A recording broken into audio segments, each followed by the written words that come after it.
All right, all right. I think we got it going. Oh.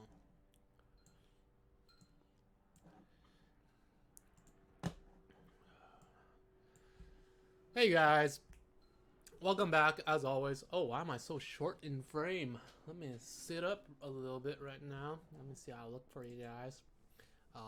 Yeah, that's a lot better. Let me close the door. How are you guys doing? We are 7 minutes early for a change, which is pretty nice.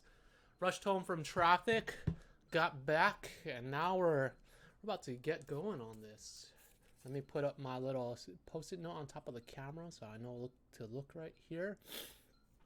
And yeah, how are you guys? What's going on? What's shaking, bacons? Let me tweet out that the stream is up. We'll have a good time tonight. I'm really tired, actually, but that just means it's going to be a more interesting stream because I'm going to be a little bit crazier.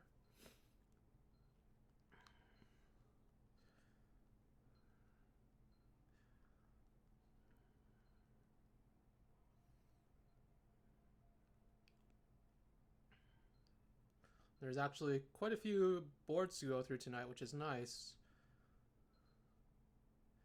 We have some returning stuff that we've looked at before. We have some new stuff we haven't seen before. So a lot of cool stuff all around. Concurrent viewers. Nice. Well. While we're waiting for people to come up, let me create this. Let's say 2019 0730 tip stream episode 18 notes. Bam.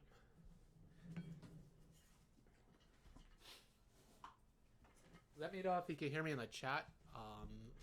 Again, YouTube is a little bit funky for me all the time. I'm not used to using YouTube compared to Twitch, which is a lot easier, but it is what it is. So we'll just wait a little bit. Waiting. Jordan Jones, concurrent viewers too. Okay, cool.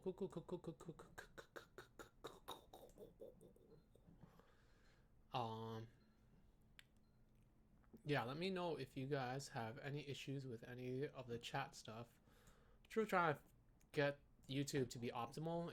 It seems a little bit behind compared to others, especially compared to Twitch. It seems a little bit laggy, so sometimes you have to wait a little bit longer for people to respond. But in terms of reach, I feel like more people find YouTube easier to get to. So, but for now, just me eating hot spicy chicken pot stickers or gyoza or mandu or whatever you want to call it.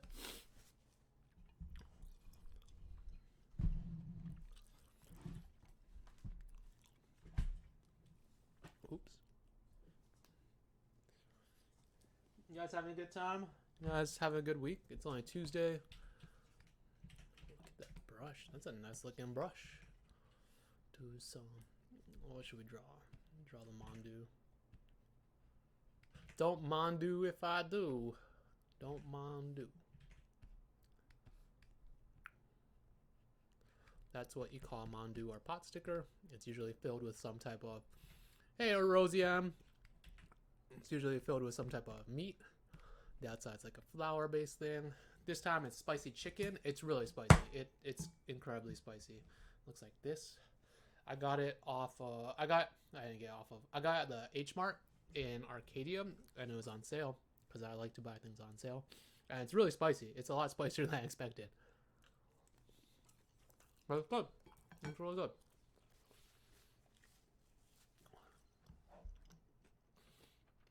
It looks like my stream is dropping a little. Hopefully it's not bad.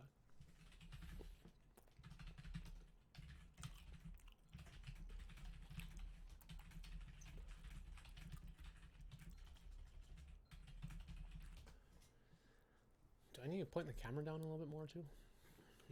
Maybe just a little. Maybe just a little. Whew.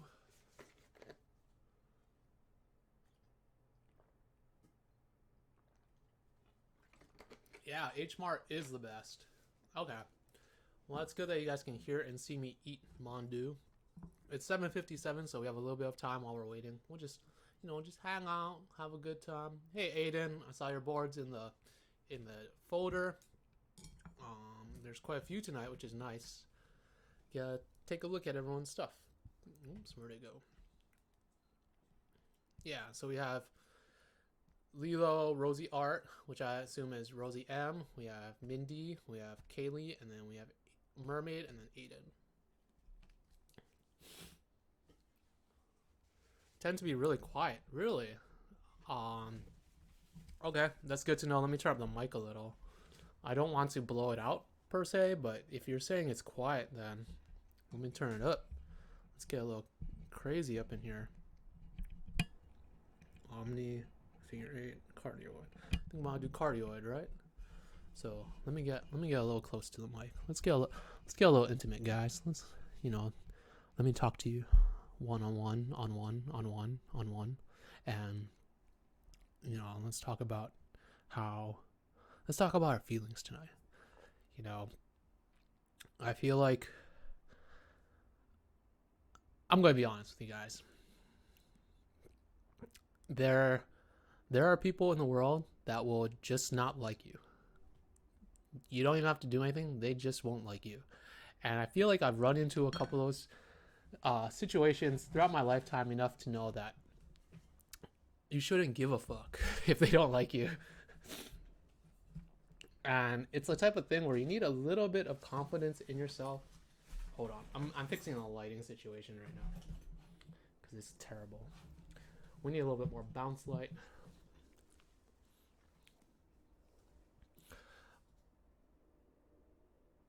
Okay, that's good to know.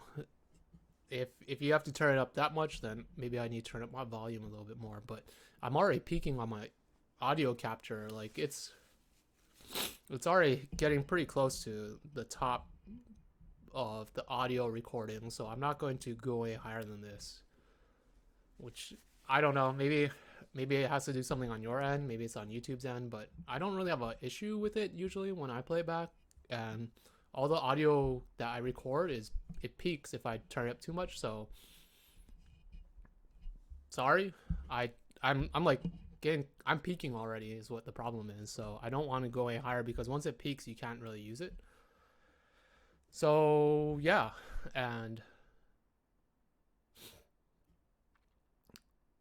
yeah, okay. Getting back to what I was talking about, there are people that will just hate you for being you. You don't have to even give them a reason. They'll just be an asshole to you off the bat, and you kind of need. And this doesn't have to apply to storyboarding, but you need to have a little bit of self-confidence and a little bit of a trust in yourself to not have to feel like you need to please them. If you feel like you need to please these people, then you will always be chasing something. You will never feel satisfied. At least in terms of myself. Like there's a part of me that takes criticism, right? And everyone needs that. And then there's a part of me that says, I'm going to be me. And you need to have a good balance between the two, because if you have too much of you just take criticism, then you'll never know who you are. But if you have too much of the don't give a fuck, then you become brash, and then you have a lot of blind spots because you don't care about what other people say. So you need to balance the two. And when I talk about people who don't care or who just treat you like an asshole, you can't let those people get you down, and you kind of have to just keep powering through and knowing that you're worth something and that you have value, even if it's not in a particular skill, if it's not in a particular, like in terms of value, in like you have a bunch of money or anything. It's you need to have the self-confidence to be comfortable being you, and you need to be able to have those people slide off your back. Art is very difficult because art is always about expressing who you are, and people always criticize you for your art. They'll always tell you I don't like that, or I don't like this, and that's fine. They're entitled to their opinion. Everyone's entitled to their opinion, but you need to be able to still move forward, and that is something that just comes with time. It comes with dealing with more assholes, and you kind of have to like build up a tough skin. You have to kind of realize that people are just jerks. There's this one time I was at IKEA. It's 10:30 in the morning. They just opened. Literally just opened. There's like no one in there. I'm walking around. I talked to one of the sales reps. I'm trying to build my own table. I'm like, hey, I want to build my own table. I have the legs for it. I just want a tabletop. Can I buy the tabletop? And he's like, oh, it's not over here. It's in the other section. So I go over to the other section. There's an old lady sitting at the desk, an old white lady. She looks like anyone's grandma. And I walk up to her. I'm like, good morning. How are you doing? And she's like, what do you want? And I'm like, hold up, lady. Hold the fuck up. Why are you giving me attitude at like 10:30? There's no one around. I am like the first person in that section. Second, I was nice to you. I didn't come up being an asshole. You have 8 more hours of people being an asshole to you. I was not that. I came in treating you like a human and you treat me like a piece of shit. After that, I wasn't having it. I was just like, you know what? I was like, oh, good morning to you too then. I was like, that guy over there said I could buy a table over here. And she's like, yeah, you can. You can buy parts of it. I'm like, I know. Hey, Caleb. It doesn't matter the way the rest of the story went. Basically, she was an asshole to me. And those people pop up a lot in life. And you kind of just have to like be like, I don't give a fuck. And you kind of have to move on. And that's kind of a little bit like art. People will never... In a way, the saying, like, if you don't have haters and you're not doing it right is kind of true. People will always hate on your stuff when you get to a certain point, whether it's good or bad or whatever. It doesn't matter. People will hate on it. And you just kind of have to find the things that you want to take and ignore the rest. Does that make sense? I kind of went off on a weird tangent with IKEA, with self-confidence and all these other things, but it's just something I was thinking about on the drive home where I was like, man, some people are assholes.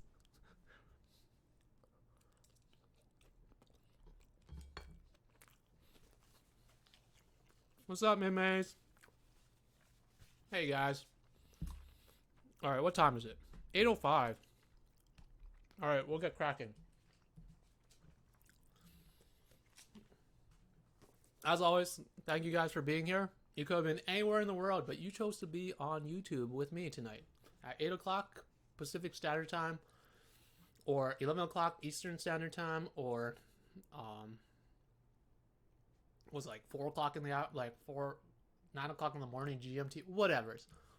You guys chose to be here. I appreciate that. Let's look at a joke. I don't think I told this one before. What game do fish like to play?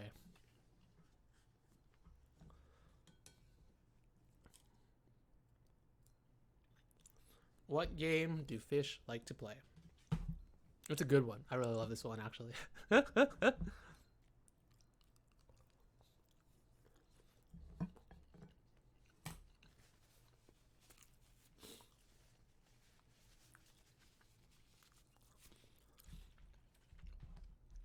They like to play Salmon Says.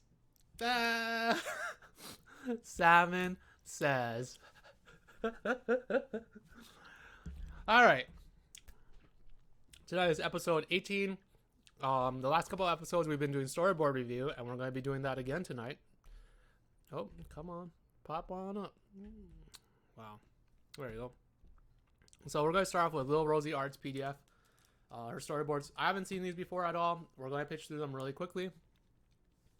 And then afterwards, I'll do a little bit of review.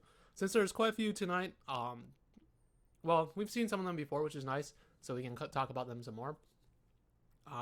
But I'll try to make sure I get to everyone's storyboards and give them a review and whatnot. So let's go to no time for pause. Yeah, we have no time to pause, guys. This train is rolling. We're going, we're chugging. Let's do it. So we start on a city. Cut to interior. Cat walks in, jumps up on the bed, is tracking stuff. Meow, meow. Pause at something. It's a person. Oh, I didn't. Pause at the person. Meow, meow, meow. Jumps off. That's a very cool angle. Trucks in on her. Oh no. Ah! Cut to low angle. She runs in. No, no, no, no. I'm gonna be late. Grabs her shirt and blouse. I mean, starts brushing teeth. Comes out. Runs away. Gets to that. Oh my god, there's footprints everywhere. Ugh, I just bought this. Why is it so gross? Licks. Goes up. Not now, Mister. Mister. That's hilarious. This interview is very important. This interview is very... And I don't know if I'll make it in time. Close, pan over, runs out. That's nice. Runs back in. Oh my god. Meow, meow, meow. Mister, I can't believe this. I forgot to feed you your breakfast. Meow, meow, meow, meow. That was close. We don't need you rummaging the kitchen for food again. Or for food. That's it. I can't imagine what a mess that would have been. Phone ring. Ah! Gets up. I gotta get my butt out of here. Runs away. Runs to the door. Wish me luck. Goes out. Cut wide. We see footprints all over. Meow, meow, meow, meow, meow. The end. Okay, that's cute. You have some very good shots. Your backgrounds are really nice, and I think there is a longer story here. I feel like there might be more to it, but for now, this is a good start. Okay, so I think we talked about this before, but you always want to have your storyboards be thick with 4 C's. Thick. And by that, I mean you want foreground, middle ground, background stuff in all your shots, or at least try to incorporate them in all your shots. So it gives it layers. You want that depth. You want that depth of field. You want to compose your shots so they're beautiful and pretty. So just off the bat with this one right here, we have this apartment, which is fine. There's nothing wrong with having an apartment. But what we want to do is add in more elements. You have the middle ground and you have the background. Oh, is this on TV scale? What is it? You might also, I don't know what type of resolution you're working at, but you want to make sure you're in resolution 1920 by 1080. That is high definition resolution. Make sure you do that. You can also do 4K if you want. That's just double these numbers, so it's like 3840 by 2160. But this is a standard. 1920 by 1080 is a standard. That is widescreen.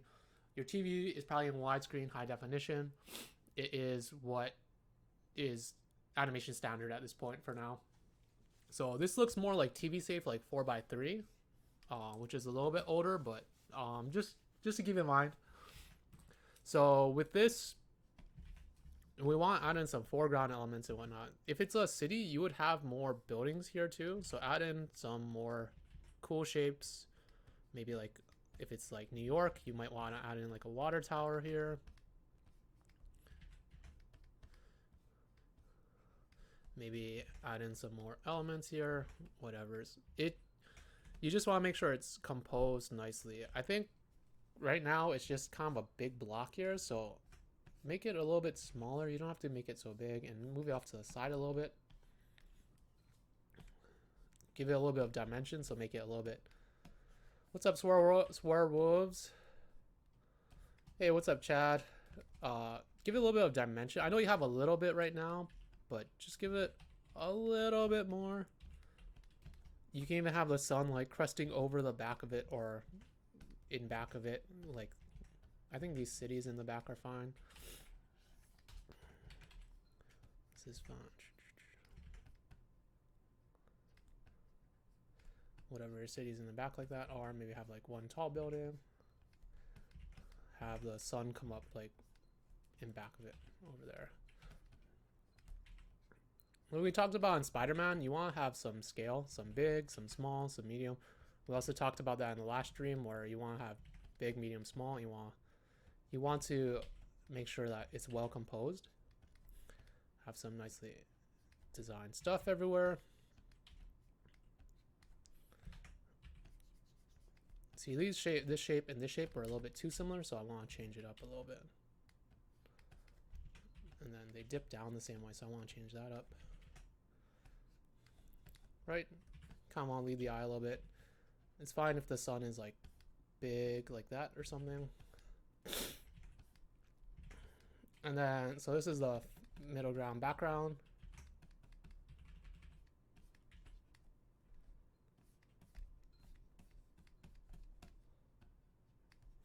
You also want to have foreground elements, like I said. So you want to add in some foreground stuff. You can maybe have it be a little bit more blunt or something. Maybe add in that water tower I was talking about. So you want to add in those thick layers I was talking about. Think about it like a lasagna. You don't just want one layer of a lasagna. You want all the layers. You want the top where it's nice and baked and like a little bit crispy. Then you want some ricotta cheese down there. Then you want some. You can have like a gargoyle over here. That'd be sick, man. Sick gargoyle. You want some of that meat in there, some meat sauce. Let's move this over a little bit. Frame it a little bit better. Have like a gargoyle here pointing up or something.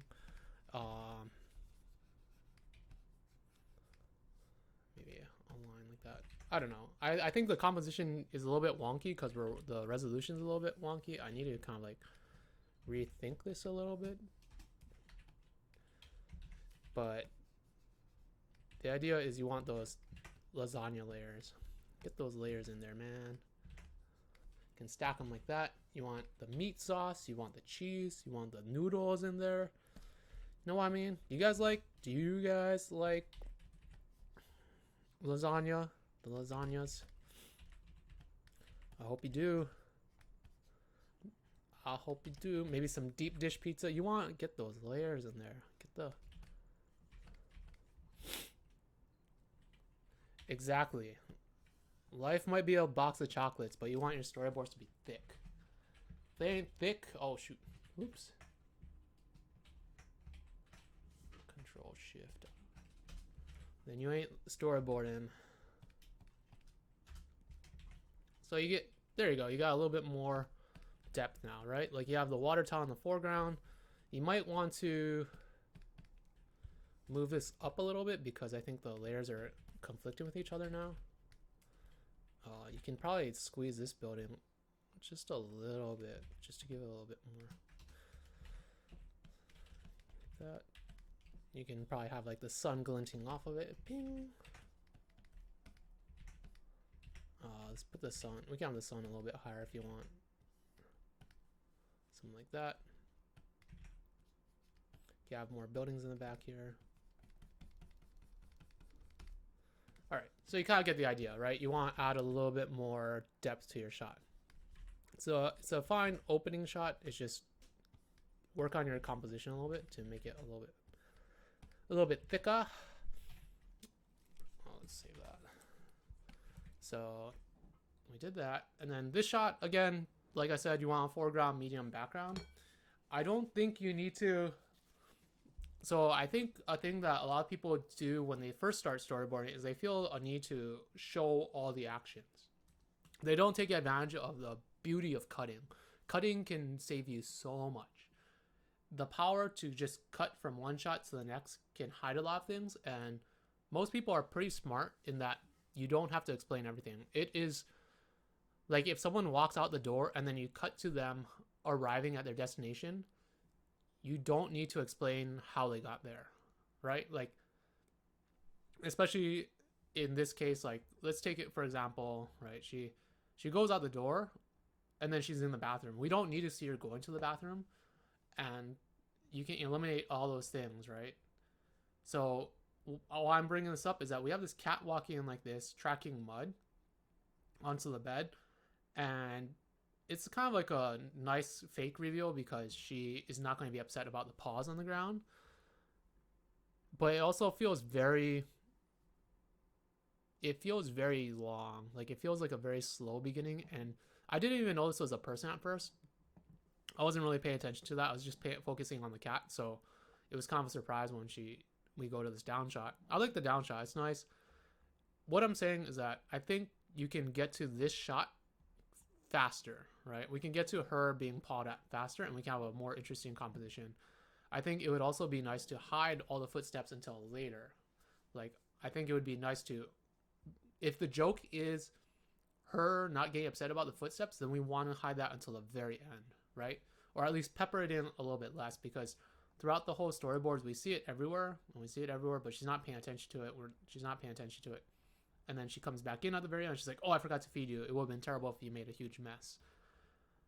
We should save the moment where we see all the footsteps, and the moment where she does the opposite of what we expect, to be kind of in the same area. It should be like in bam, bam, like a joke, like set up, punchline, set up, punchline. It should be a lot quicker or a lot closer together, but we'll get to that in a little bit. So for this one, with the cat coming in, we can do that faster. Like place the camera next to her bed down here somewhere, pointing towards the doorway, or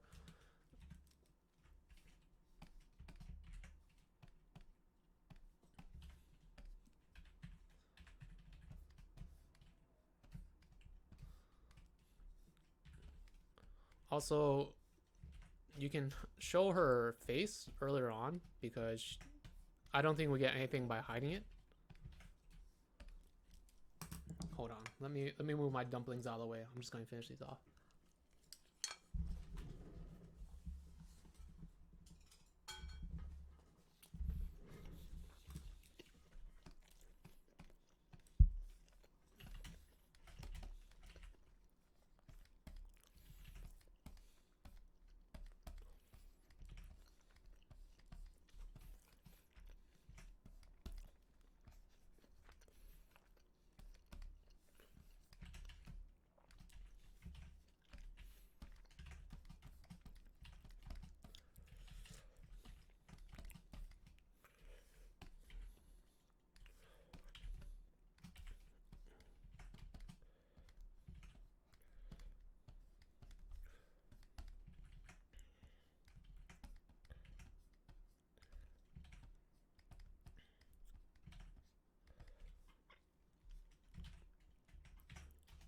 So, oh my god, that's so spicy. Whoo, feeling the heat. Feel the heat.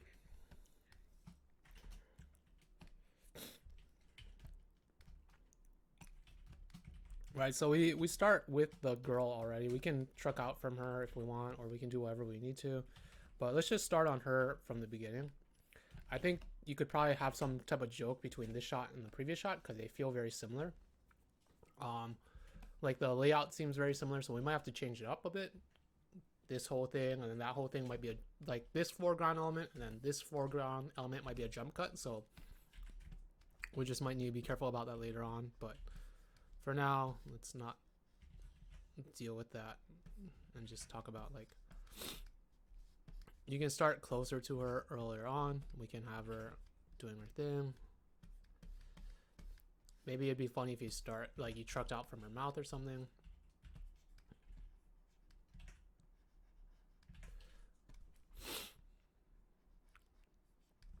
Alright, so that's that. Right, so we don't need to show the whole room. We know she's probably in a room. We don't need to show the cat walking. We can just have the cat come in right on top of her like that, right? Like, we can have her come in this way. So you can save on animation. You can save the joke for later. She can still do, like, the hitting of the hair type thing, which is fine. I think that was nice. Meow, meow, meow, meow, meow. Meow, meow, meow. Meow, meow, meow. Meow, meow, meow. Meow, meow, meow. Man, I can't draw cats for the life of me today. Meow, meow, meow. So you can do it a little bit simpler than, or you can do it a little bit more efficiently, I guess, because you just need that one shot. You can have you can have a lot of her acting in this shot, right? You can have her wake up. You can have her do the whole arm over. You can keep the shot if you want. That's fine too. You can have her react to it in the same shot and grab the phone. I do like the fact that she grabs the phone off screen, so that you don't have to show her grabbing it, which was really nice. But she also doesn't have to grab it, because she can just look over at the time too. Either or. This is good. Like, I like this shot a lot. This shot is cool. This shot is fine too. Maybe there is a joke. Maybe having all the footsteps is fine.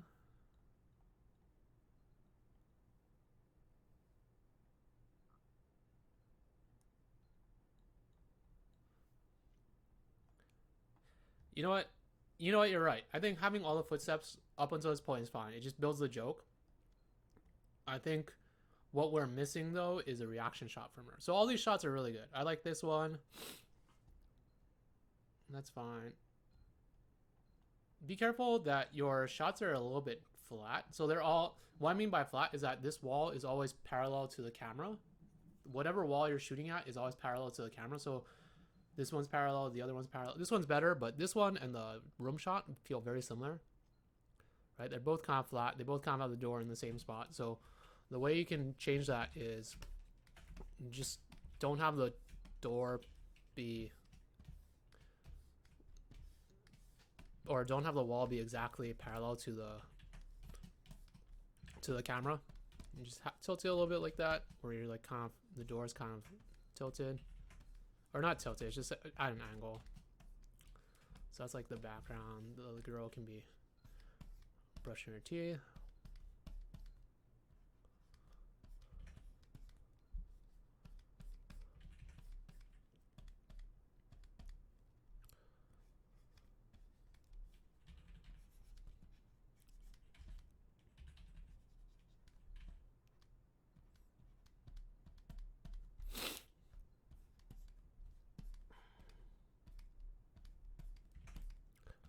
Right, so now that we have it at a little bit of an angle, it doesn't look as much the same. You want to give it a little bit of variety between shots so that it's not as confusing. You kind of avoid jump cuts and stuff like that. It just gives it a little bit more depth. Whatever that is, whatever this stuff is, just add in the shower, I guess. Boop. Maybe the shower will be on the other side. Maybe I'll be at this side. Does that make sense to everyone? Why I kind of like tilted it a little bit. Might have like a light hanging down or something. Boop, boop, boop. Add in some. People always have like shelves in the bathroom with towels. Maybe like action figure. Maybe this is the toilet right next to the door, which would be weird, but you know, this is our house. We can design it how we want. So now it feels a little bit, it gives a little bit more variety between this shot and this shot. Right? If you want, you can also just do it closer. Everyone brushes their teeth, so you don't always have to show all of it. You can get creative with your shots in that you can just be like, you can do the Edgar Wright thing where you're gonna have close-ups.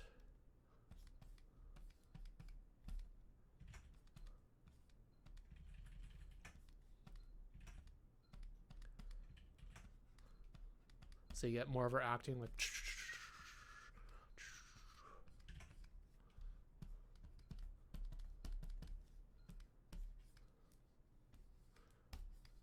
maybe you have a mirror shot of her being like or something. So you can play with the distance that your characters are from the camera, close up, medium, wide. You did that in the previous shots, which is nice. Just like this is a medium shot, this is a wide shot, close up, full, medium, full. Like you're doing it. It's just give it a little bit more variety, I guess. This is good. This is good. This is all good. This is all good. If you really want to play up the footstep stuff, you could have the cat, instead of licking itself, just walking around, adding more footsteps like everywhere. And then she leaves. Very important. She could also have footsteps on her clothes, which would be kind of funny too. That's fine. Pans over, comes back.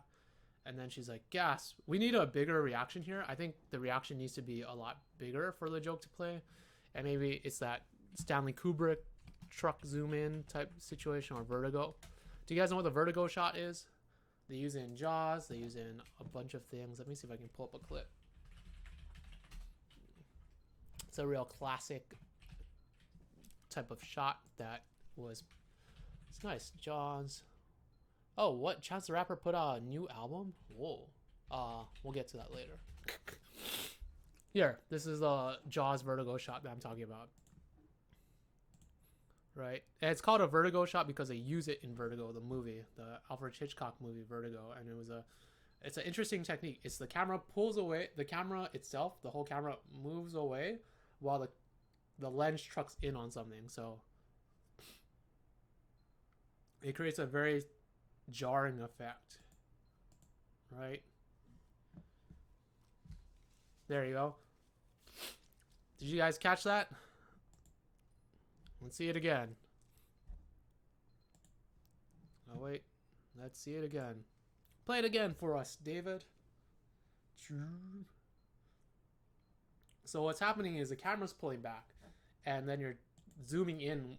As the camera's moving backwards, physically moving backwards, you're zooming in with the lens. So if you were to just move the camera backward by itself, you would have more of the background, right? Like you would just see more and more of the background, the character would get smaller. When you zoom in on things, it tends to narrow in on what you're looking at. So if the camera wasn't moving and you just zoomed in, you would focus more on whatever your subject is, and things in the background would start to get out of focus. So the effect is very jarring because the guy stays in about the same position the whole time, but the background is moving around him. The background is slowly spreading apart, but he's in the same position. Let's watch this in a little bit slower. We'll watch it in half speed.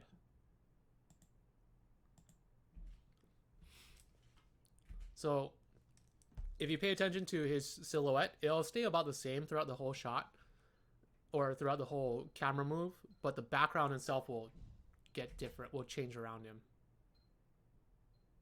Right?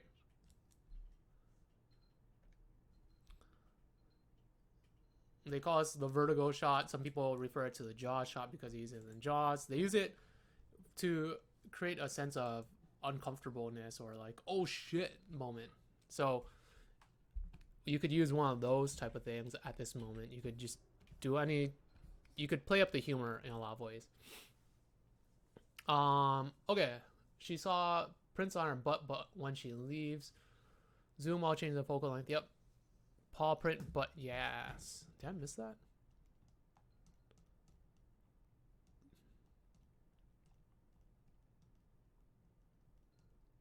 Oh, there you go. That's pretty funny. Wish me luck. Huh. That's a nice touch. We'll leave that in. I think that's a good touch. But I think she just needs a bigger reaction. Whatever that reaction is, we need to have a bigger one. Like maybe from the cat's point of view, maybe from her point of view.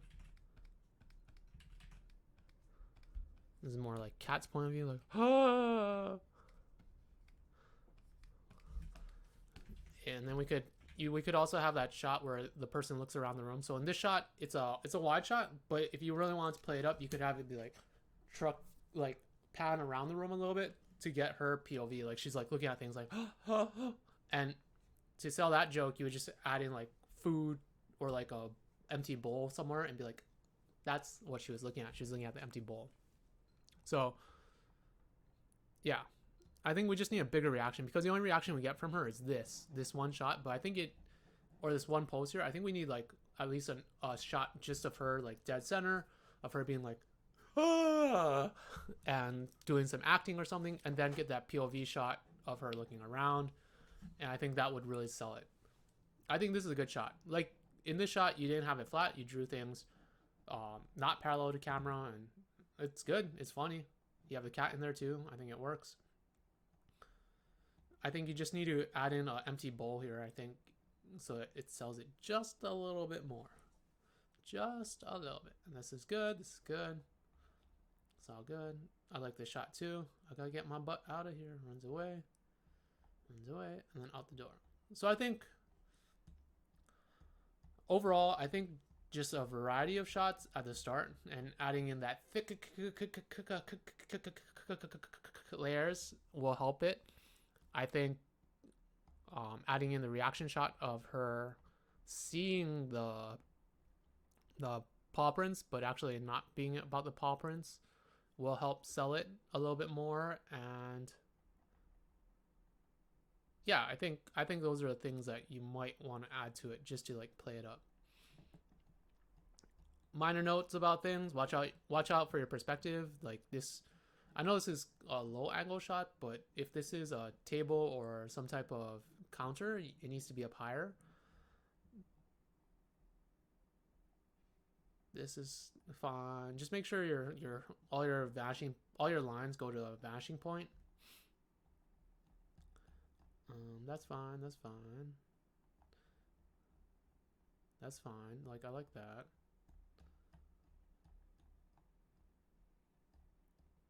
Yeah, and watch out for your resolution. I think your resolution is just a little bit off, but overall, good stuff. I think you have the right beats. I think you have some very interesting shots, and it's on its way. Good job. Good job. Good job. Did you have any questions or anything? Did everything make sense? Okay. Yep. Pretty classic. Benjuano was rad. Yep. Yep. What's the best way to indicate something like a vertigo shot in boards? Chad Welch says, or is that something we say for an automatic? You would just have to board it out, honestly, and it's not that hard. So what you would do is,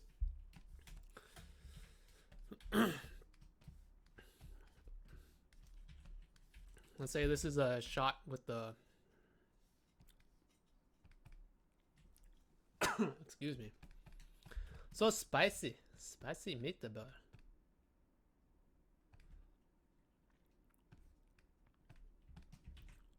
Boop, boop, boop. Turn all that off. All right. So what you would do is, we don't need that anymore.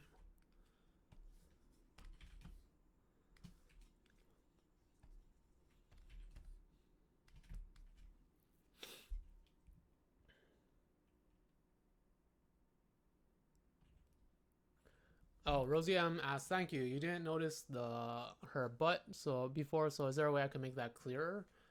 I think I just didn't notice it because I wasn't looking for it. But if that's like if it's the butt of your joke, no pun intended, I think it's fine, but it's not. It doesn't. I don't think you have to make it any clearer because it's not like. That's not what everything's built on, right? Like, obviously, she doesn't care that there's paw prints all over her apartment. That was a joke. Having paw prints on her clothes, that won't really upset her either. Like, if she goes to the interview and that happens, like, I don't think it'll be such a big deal to her. Also, it's on her butt, so no one would really notice that. But yeah, I think it's a fine joke because if you play it up even more, then it takes focus away from the previous joke. And your previous joke is stronger, I think, and I think that's what the whole story is building towards. So the way it is now, I think works fine.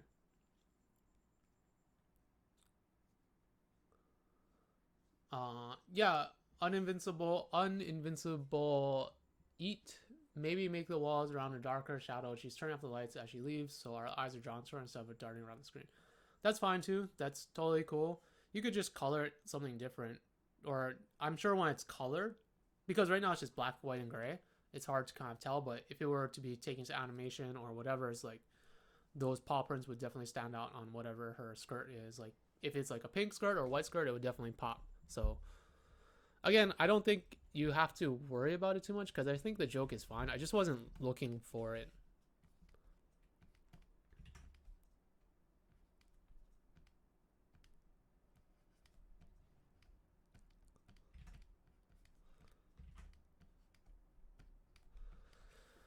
So let's say you want to do the Jaws thing, right?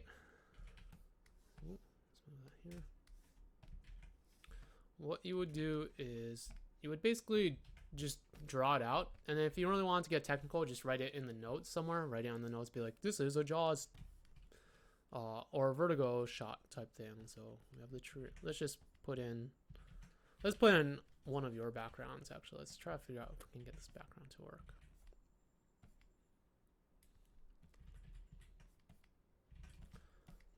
That maybe a little bit more upshot. I think upshots are a little bit harder because the background would change. So let's go with a straight on shot.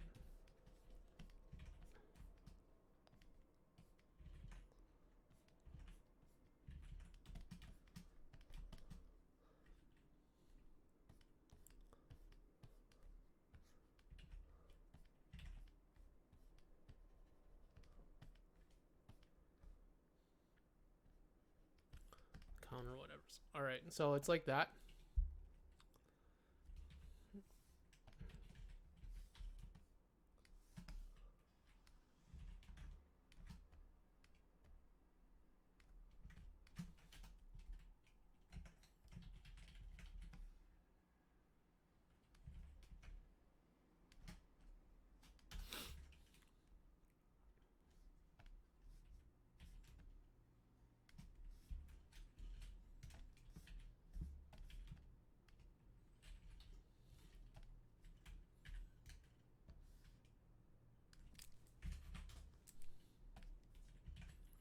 So I'm drawing in the backgrounds right now.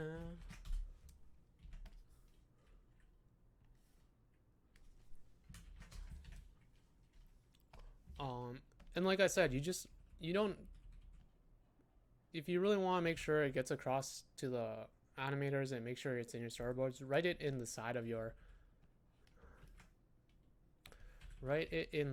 where you have all the notes and stuff, and just say this is a vertigo type shot. Background should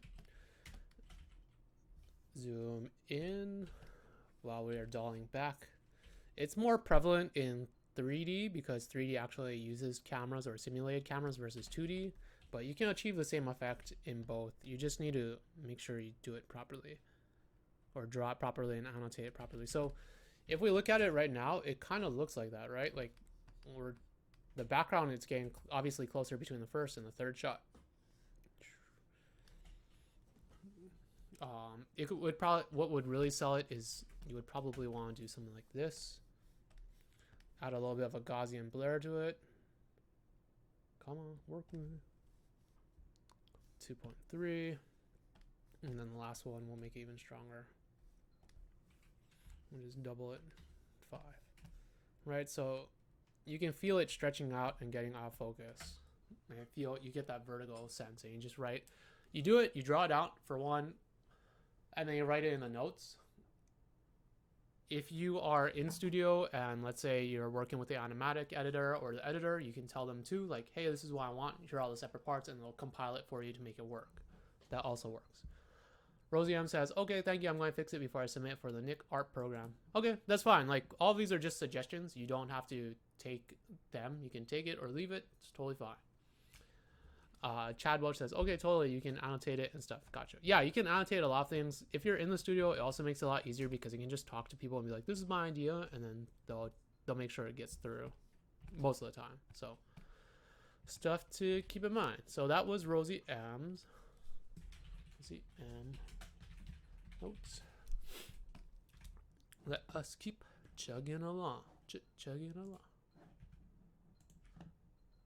Min DC. I feel like we've seen this one before. We did. So this is great. Min Maze is it's like a heist. And you add in the foreground elements from before. You compose the shot a lot better. This is really a lot nicer. So like you have this path leading here. You have the foreground elements. You have this nice arc here. Priyan Khan Roy says, any pro tip for Storyboard Pro user? In terms of what? In terms of like shots like that? I'm not 100% sure. So we'll go through the storyboard. So we'll go through the storyboards first, and then we'll talk about it. So we have a map. There's stuff on top of it. Pan up, truck out. We see the guy in blue. Sentries consistently patrolling the grounds, and more are guarding every entrance. Cut wide. Looks up. It might just work. With just the 3 of us, we can sneak past them easily. Cut back. Not 3. Kodu and I will infiltrate the castle tonight. And it pans over. Oh, you did it! Oh my god. We'll talk about it in a little bit. Lydia, you stay here in the meantime. Gets up. What? Why? Hits the thing. What do you mean, why? It's too dangerous. You never had a problem with me fighting off bandits and thieves. That's different. We're going up against professionally trained royal guards this time. All the more reason for all of us to go together. Having less people is more advantageous for stealth. A 3-person group is small enough for stealth. Alright, let's all calm down. Yes, this is much more dangerous than our usual adventures. Thank you, Kodu. See, even Kodu agrees with me. No, I can't be worrying about my sister getting hurt or captured at the same time. Roland walks over. You don't have to worry about me. I'm capable of handling myself. You of all people should know that. You're right. Looks over. Then I can. But you still can't come with us. It's just too risky this time. I'm sorry, Lydia. Do you have any trust in me at all? Of course I do. It's just... Well, it sure doesn't feel like it. Looks down, walks away. Out the door, slams. What? I'm just surprised to see you like this. You're usually so carefree and laid back. The safety of my family is serious business. Thanks for backing me up, by the way. I don't want Lydia to get hurt either, but she's not the baby sister you always need to protect anymore. The way you just treated her, you're being too unreasonable. Gets up. If being unreasonable keeps her safe, then it's fine. Now let's go over the plan one more time. Yep. Okay. Cool. This has come a long way from the first time we looked at, and I think there's some really good things that are working.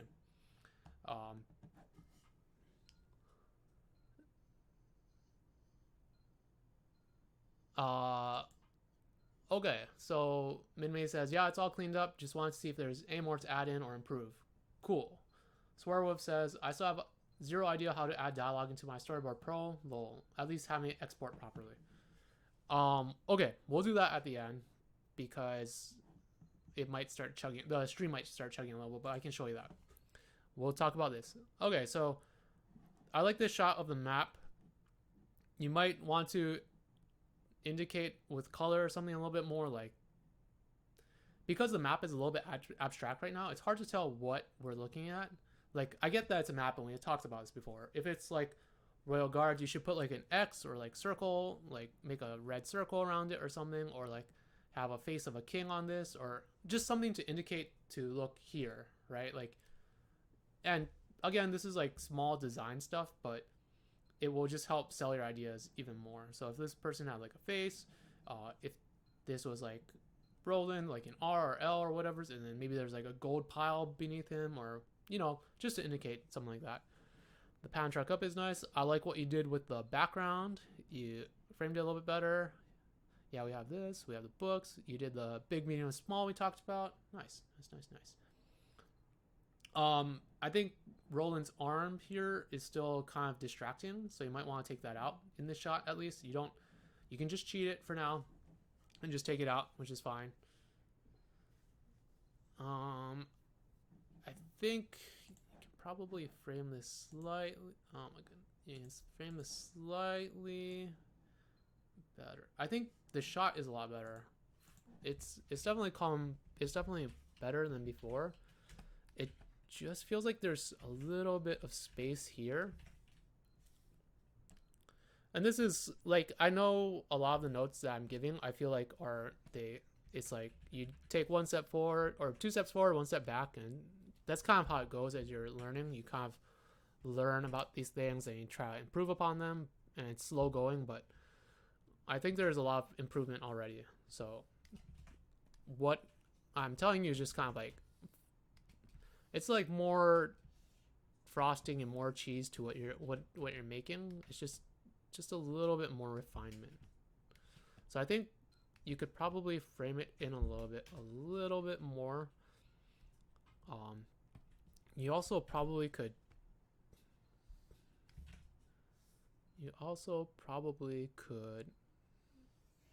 shrink the background down a little bit more or increase its size. It's like at a weird amount right now. So you could increase it a little bit like that, and then move it down just a slight bit so you still get the framing stuff. You know what? Just take that out.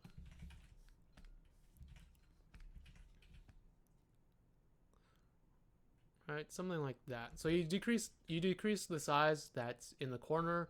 You still have all these framing elements that you kept before. It helps keep the eye in here and whatnot. You can even move it over if you want a little bit, just to fill up that space a little bit better. Right, so now it feels a little bit more balanced. Like this side, this side feels off to one side and he's off to one side. This side is like the complicated side with all the junk and stuff that gives it flavor, and then all of this is the talking and whatnot. And you can add in actually one more thing in the bottom here if you want, something just to fill the space up. Maybe it's swords. Maybe they're like, maybe just to sell the idea that they're sword people or something, or bandits, or whoop, like a shield. And again, I like what you did with the other one. You can kind of like aim it toward his face so that we look that way. Maybe that's a little bit too on the nose because we already have one of those on that side. So maybe we'll just do it like that. Maybe, you know what? Maybe we'll just keep it be a circle like that, like a shield.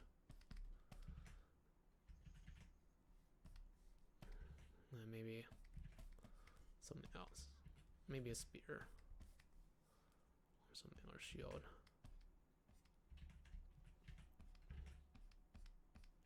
Just have the sword be in back of the chair. Again, like I think what you have now is good. Like I'm not saying this is bad. Like I think it's a huge improvement. So all the things that I'm talking about now are like you did the broad strokes. It's really good. Now we're adding a little bit more and a little bit more to just give it a little bit, make it a little bit better and a little bit better with every time. Okay, I don't really like that composition with the spear. I think it might be too much. So we'll just keep it be a shield or something. A barrel or whatever. Something else. Just to fill in that one spot here. This one spot was just getting to me, so we just want to fill it in. But yeah. Yeah. Okay. Oops, and this is not PDF. To add, Kaylee DeHammer says to add audio, dialogue, or just the text. Just the text though. Okay, this is cool. We talked about this shot and how you have stuff. You framed it a lot better. I like that. I like it. With just the three of us, we can sneak past them easily. Don't feel like you have to show their legs completely. You can have stuff in the foreground that covers up the legs a little bit if you want. It'll be fine. I like how you also soft focus things, which is nice. The soft focus helps give it some depth. Same shot. Looks up. Kodo and I infiltrate the castle. I think we talked about this last time, how you have the character slide in. I think you can, like I said, you can take it out here and then just have her or have him slide in the different panels you have.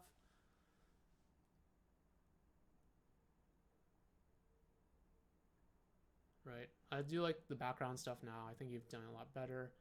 This, okay, so this is a small thing, but I'm just gonna, it won't take too long.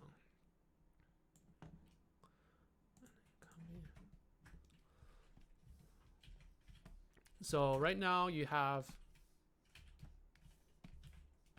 this line going like that, and then these lines are all going down that way, which is nice. You have it going to a horizon line. This line up here could be straight. It's possible, but more likely than not, it will have a slight angle to it like that, right? Slight angle, just very slightly.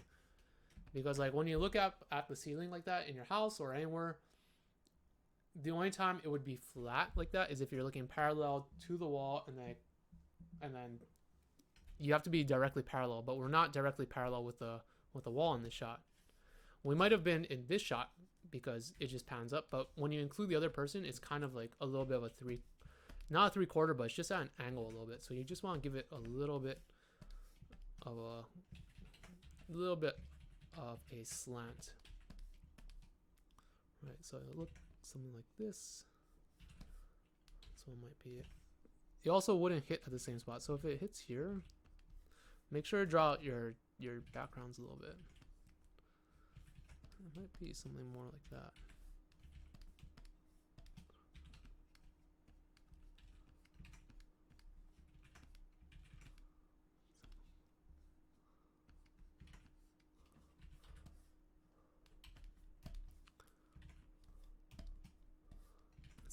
It's a very slight thing, but just something to keep in mind.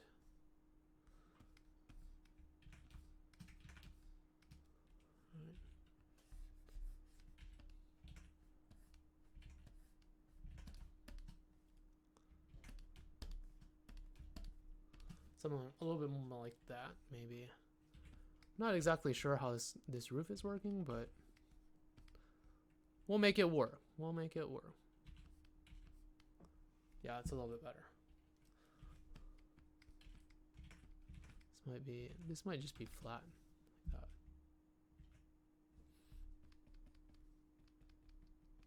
that. Anyways, it's just a small perspective thing to keep in mind. All right.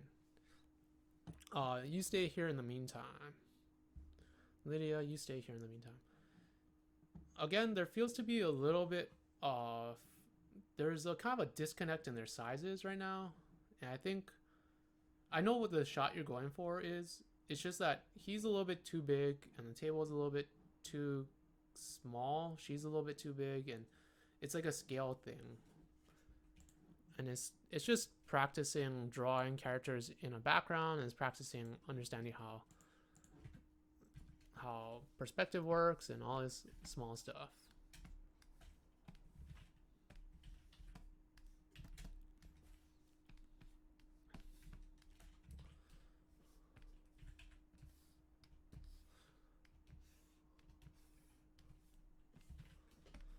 So I imagine it's like just an over the shoulder shot of him. So we'll go to his eye line. Well, let's set up the eye line, something like that, right?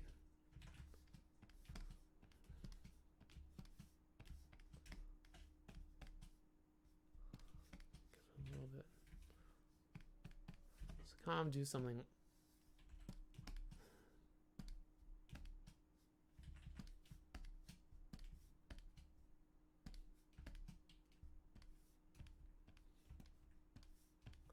Right, so it's kind of like the grid line for what I would imagine it would look like. The center spot right here would be the mashing point, and also where I imagine the camera would be pointing towards.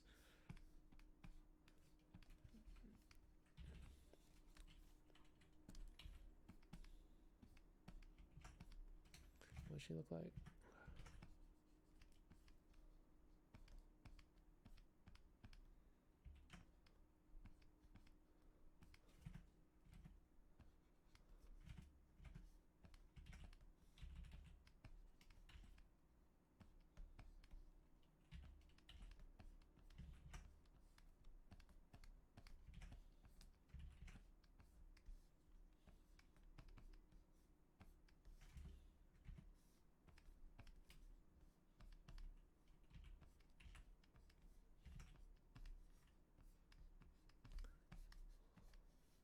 Right, so it's kind of like that.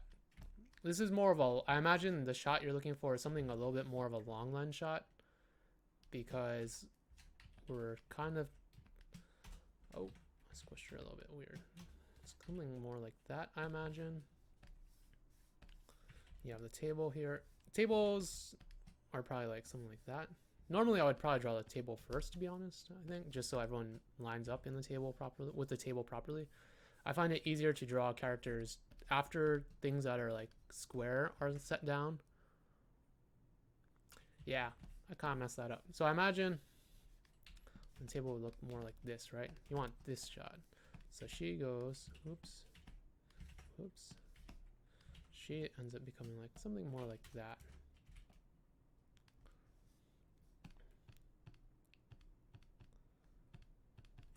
Table feels a little small. Right.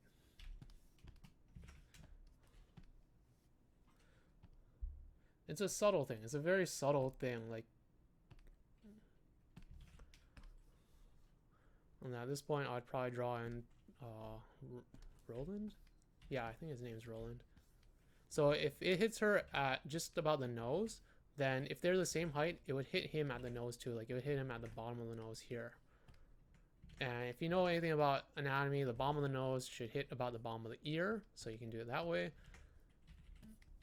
The bottom of the ear is kind of like the back and base of the skull, so you do it like that. You draw it forward. You can move the ear forward if you need to a little bit more, so that it's more facing her. And then you can slide it a little bit that way and cheat it.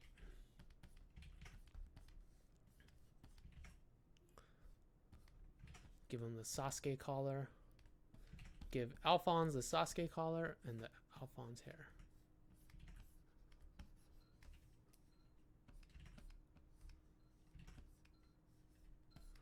Center line. I like to draw the center line on people in the back like that, so you know exactly how much of a twist to them they have, like that.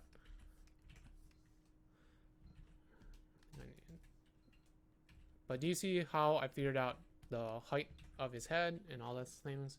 It's this perspective line, this red line here. Wherever it hits characters, it should always hit. If the characters are all the same size, it should always hit the same people on that line. So if you have, if it hits at the eye, let's say the green person, Lydia, let's say it hit at her eyes, and Roland and Lydia are the same height, then you need to lower. I need to Lydia, Roland.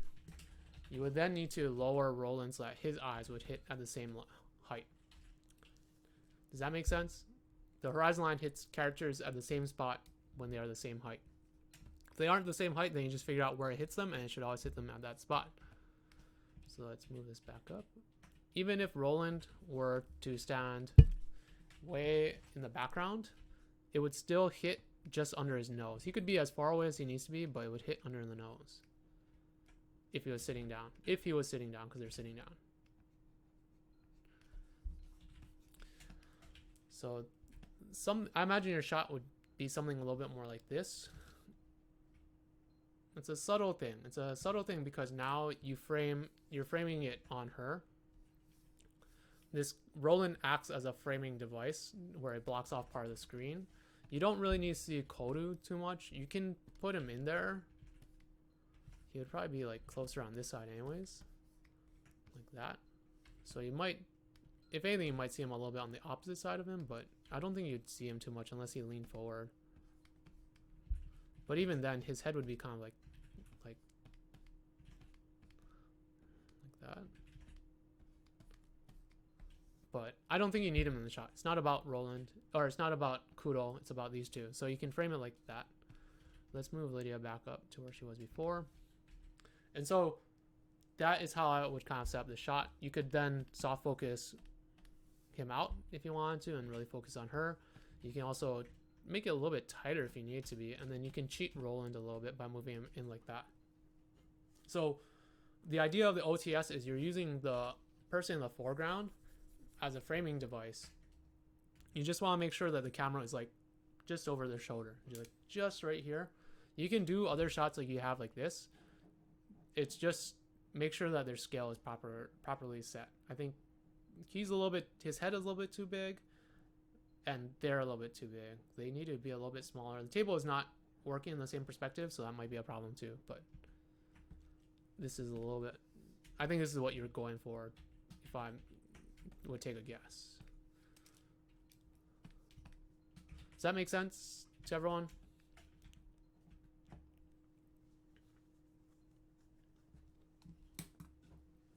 Let me get some tea. Spill that tea. Don't worry, guys. I know it's 9 o'clock and we're going kind of slow, but I'll get through everyone's stuff. We'll talk about everyone's tonight.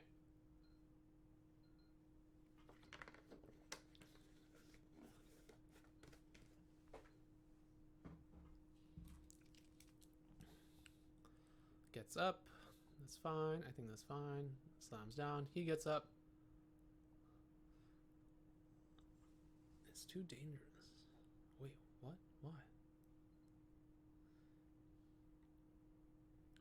I think you might want to keep him sitting at this part. I don't think he needs to stand up, right? Like this is part of the hard part of animation, is that when you are doing the acting and stuff, you have to narrow your like focus a little bit into like, what is this character thinking? What information does he know and does not know, or she knows and does not know? So to him, this is a totally reasonable decision. Like to Roland, he wouldn't be upset. He's like, no, this is to protect you. This is totally fine. This is what I would do. I'm not going to get upset because you're getting upset, right? I think he would get upset maybe at this point in the conversation. Is like, that's different. Like maybe he would get up here, but up until this point, he's not looking for a fight. He's just saying things. He's like, oh, you're not coming with us. And then she's like, what? And he's like, yeah, because I'm just, it's dangerous. So I don't think you would stand up in response to her. You could also, if you want, add a little bit of like flavor to this. When she slams her hands down, you could add in a close-up shot of the piece, right? Add a little bit of symbolism to your work. So if you had the pieces before that were like labeled or whatnot, what you do is she pounds her hands down, right? She's like, I'm not going, you son of a beep, you mother beep, beep, beep, beep, beep, beep, beep, beep, beep, beep. I hate you, beep, beep, beep, beep, beep, beep, beep, beep, beep, beep, beep, and then it becomes a rated R show really quickly. So you want to give it a little bit. Oh, damn it. I drew on the same layer. Damn it. It's okay. We'll make it work anyway. So you have the map, right? This is the map. A little frayed at the edges. Whatever. You have your gold and you have your pieces. So maybe you have like the Lydia piece here, or would be the Lydia piece? Yeah, maybe we'll make it the Lydia piece. And then you have the king piece over here, the tall one with all the gold in front of it, or it's marked as being like important. Just like circle it. Ooh, this is where we need to go. Whatever's right. So that was the piece that we were talking about earlier. Maybe it says like king on it, and then little tiny or coins. Maybe we'll have like giant coins next to it. Like that's how they indicated that that is important. Right, so you have your pieces like this. You have Roland over here or whatever's. I guess Lydia wouldn't be here. This would be Roland because Roland wasn't planning to have Lydia on the board at all anyways. Maybe there's some other pieces here like that. Right, and then maybe Lydia is over here on the sideline. Whatever. Give it a better composition than what I'm doing now is what I'm saying, but something a little bit more like that.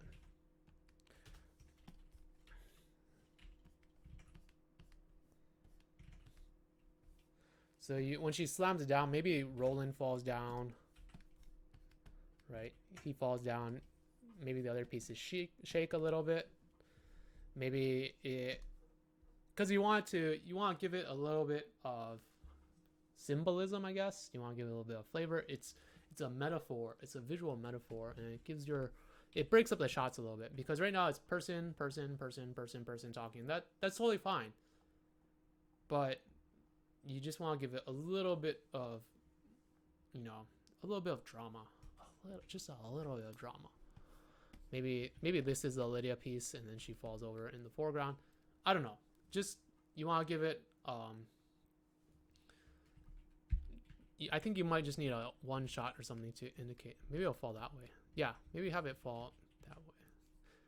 But you just need to make sure you set it up properly before. Make sure that it like says Lydia or something on it or whatever. Make sure it's very clear that it's Lydia. If it's just like some random piece, no one will know, so it makes it hard. But you need to set it up.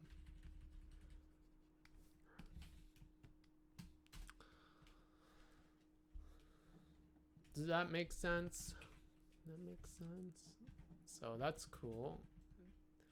Talk. You can get closer on these people too. I think there's a lot of space here. You can get maybe like 25% closer.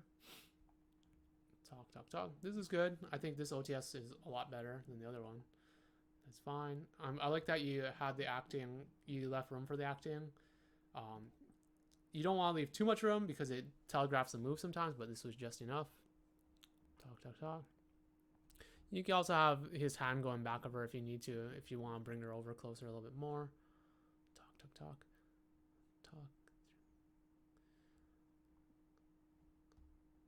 I like how you get tighter as the conversation escalates. That's good. Talk. This upshot is a little bit challenging. If you're going to do it, I would suggest drawing through your characters a little bit more, because right now I think they're looking a little bit flat.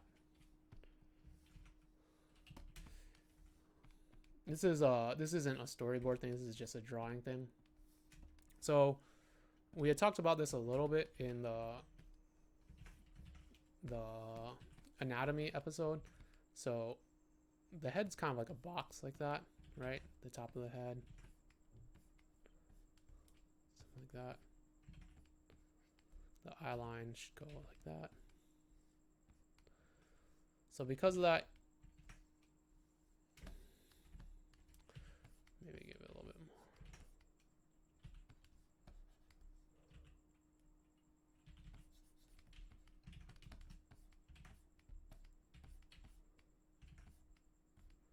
Right, and in the middle it looked like that, something like that.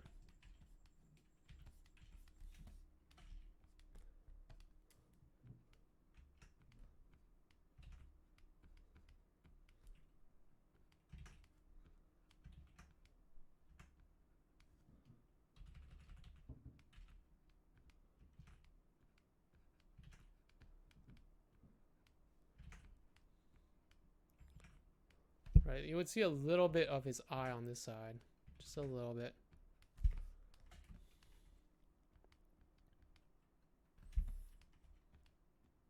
You can see the underside of his nostril or whatever is like that. His forehead comes down, the cheek comes out a little bit.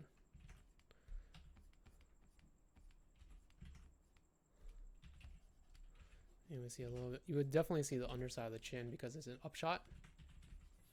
And then we talked about how the bottom of the nose, when you wrap it around, touches the bottom of the ear. Top of the ear should match the eye line. So there's your ear. You have your hairline. Add in the hair on top. Wherever it peaks.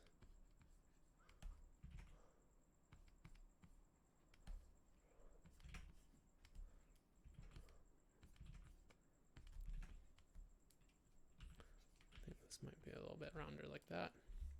The jawline comes out like this. So when you draw, there are different ways to draw a jaw from the bottom. Some people draw it like this, or they draw it like that. Some people finish it all the way through. Some people do it like this, where it's like that. It just depends on the style you want to go for.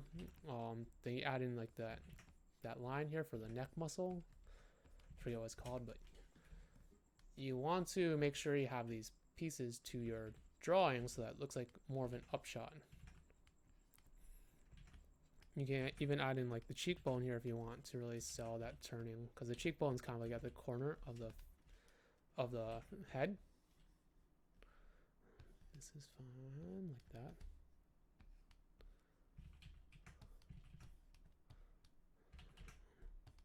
If you were to just draw it as a tube, it would kind of go up a little bit higher on his,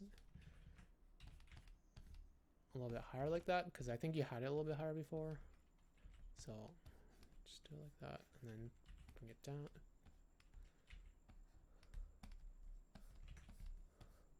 And chest is like that. Again, the chest and body are kind of like a box.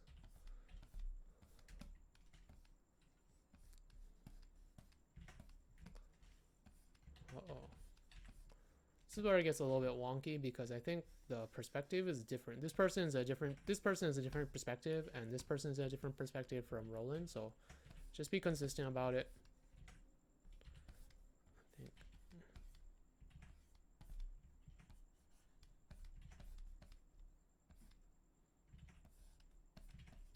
You might see a little bit of the shoulder. Did he put his hand down on the table earlier? No. Oh, he did. Oh, wait. But he probably took it off.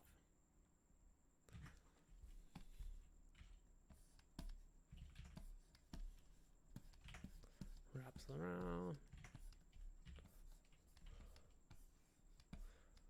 This is making sense to everybody.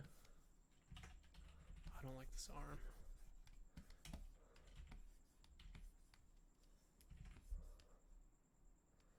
Arm is like that, right?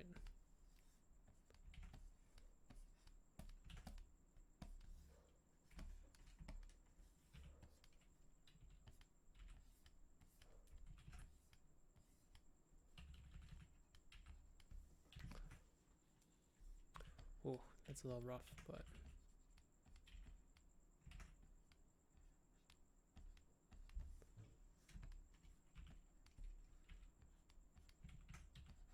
Why did I draw his head so thick? Why is his head so thick?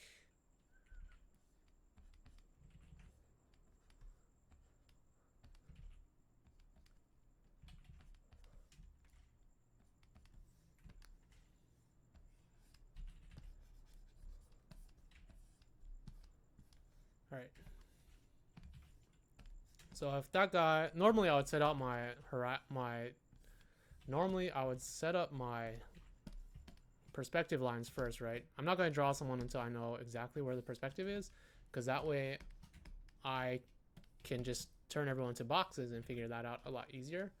But I kind of did it the opposite way this time, and now we have to go back and kind of make the perspective grid work towards the character. So try to figure out where your horizon line, where your vanishing point is, yada yada yada. I think the reason why this guy is feeling a little bit weird is because we don't know where the vanishing point is right now, and that's a little bit troubling. Like, if it's down here, then that's fine. That just means hers has to be down here. But I think it's not there because the eyes aren't there. The eyes are, like, more like this, right? So the vanishing point should be more, like, over here where it crosses. It's a little bit funky right now. It's a little bit funky. I don't like it too much. It's not really matching the perspective. I think I'm matching the perspective of the background more than the lines I have set up, which is also a problem. Let's stretch that out. There you go. That feels a lot better now. Now the perspective lines for the background and the perspective lines for the character are all kind of like working together.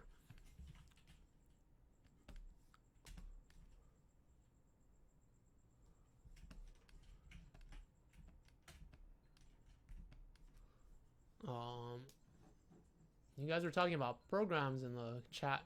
How liberal can you be about coloring? It's production dependent. I would just say production. It depends what you're working on, and you know, if you're the thing about storyboards, if you're testing for something, you just want to make sure it's clear to everyone. I think everyone recognizes that there are different setups and different pipelines. It's just making sure everything is clear to people. Make sure things are just easy to understand. If that means color coding them, then that's fine. If that means, you know, not color coding them or just like white and gray or whatever, then that's fine too, as long as it's easy to understand. So this is fine. Again, upshot.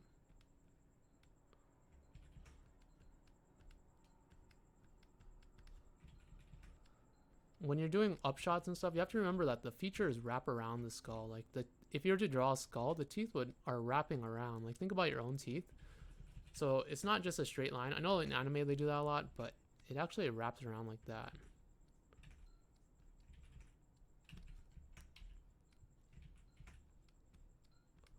And then there's like that pinching of the cheek where it gets a little bit meaty.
So if this is the pit of her neck, the scapula, or not the scapula,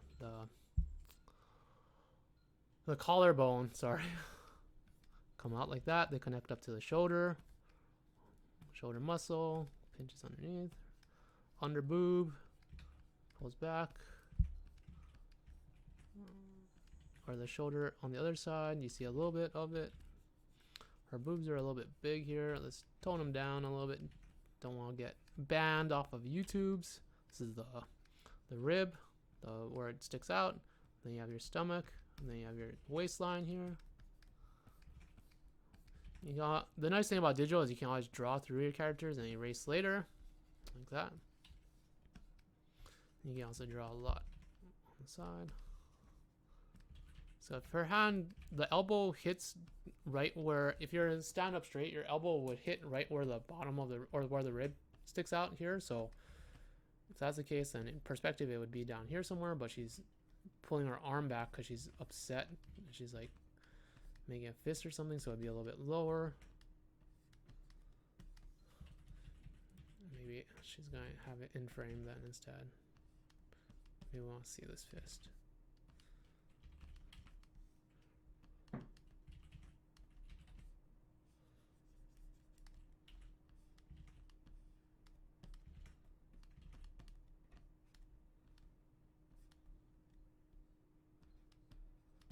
Whatever, right? Oops, that looks a little weird.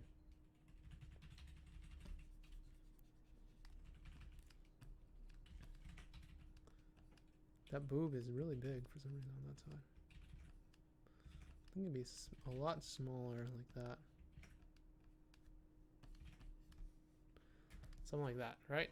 So that's more what she would look like.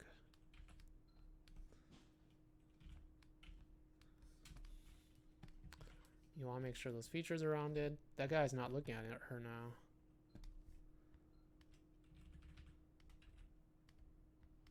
A little bit more like that. Ha! I think they're always swole. All of them look very well. They're also like ninja bodyguard people, so they gotta be working out. They have to be working out, man. So that's fine. It's fine. This is like the bottom of the rib cage again, where it points out here.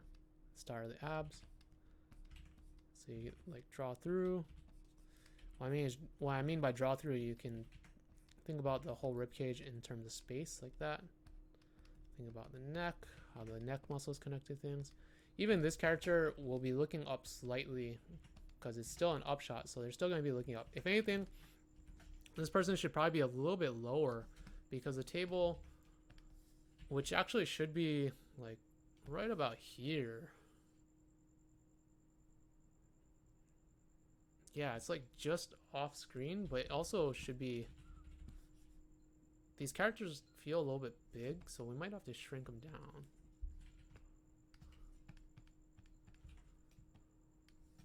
Just so they fit at the table. I think I drew them a little too big.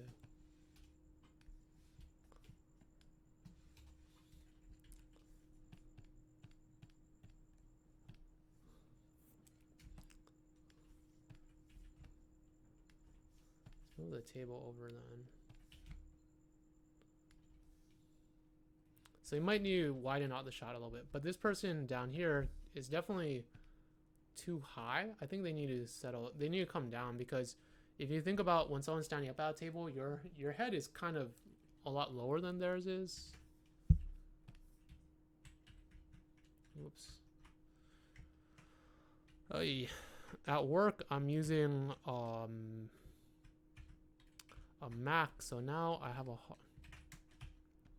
all my keystrokes and everything are different. They're all like messed up.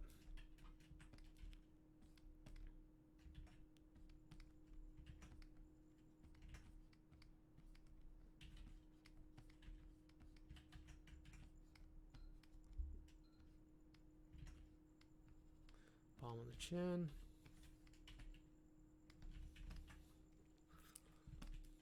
Maybe that's a little too small, but they definitely need to be lower, or this kudo needs to be lower. Let's move this down too. Like that.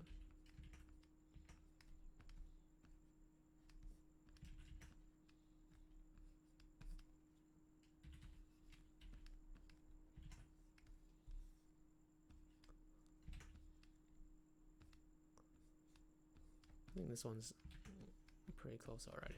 Just gotta move them down.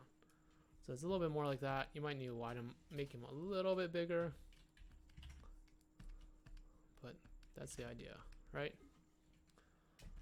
You just want to make sure your characters are turning in space. You want to make sure that they are looking like they are in upshot, so that means your features should be slightly tilted.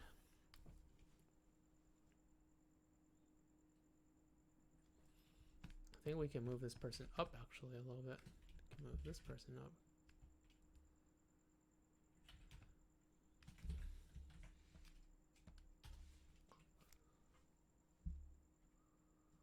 I feel like the framing needs to be bigger, like that. Because the table's pretty big as is, so you might need to lower it like that. Anyways, this is more of an anatomy lesson than anything, just making sure your anatomy is working for like up shots and down shots. Let's keep going, let's keep going. Talking. This is fine. I think it's a nice POV shot. That's nice. That's nice. Talk. Comes over.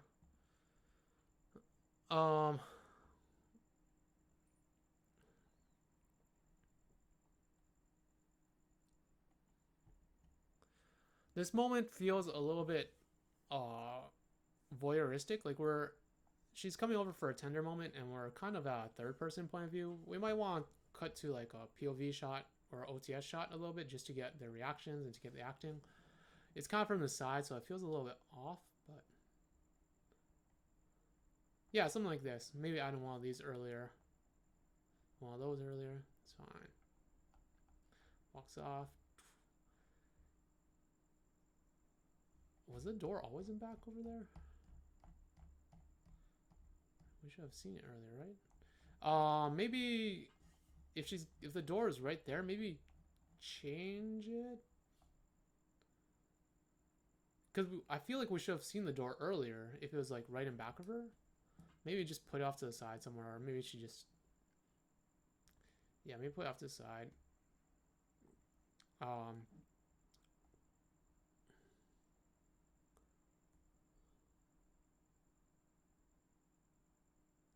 You could also reverse a shot. Instead of showing her walking to the door, just turn the camera around, have it from the door looking at them. And then you can do the same acting and stuff in that wide shot instead of having to do two shots. If that makes sense. It's fine. You might want to add in something here just for composition. This is fine. I like this shot. It works well. That is fine too. That works. Talk. But yeah, I think this has come a long way. I think you varied up your shots a lot. You cleaned them up. You have a good... Yeah, you cleaned up the acting as well. So I think there's a lot of things that are working with it. Like, the things that I pointed out were... You have the lasagna. We're just adding a little bit more. We're adding in mushrooms now. We got the lasagna with the noodle, the ricotta. We got some meat sauce in there. I'm putting in some mushrooms. I'm telling you, add in some roasted garlic. Put in some cilantro. You know, we're just giving it a little bit... Just a little bit more love. Just a little bit more. And every little bit makes that difference. But good stuff. It's definitely coming along. So keep up with it. Keep with it. Alright. This is Min-Mei stuff.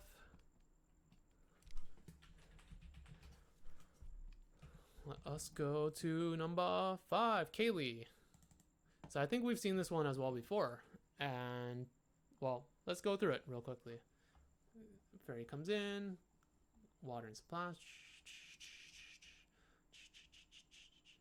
If you have any questions, Min-Meis, post them in the chat and then I'll answer. I think the chat is a little bit laggy, so if you post your questions, I'll get to them.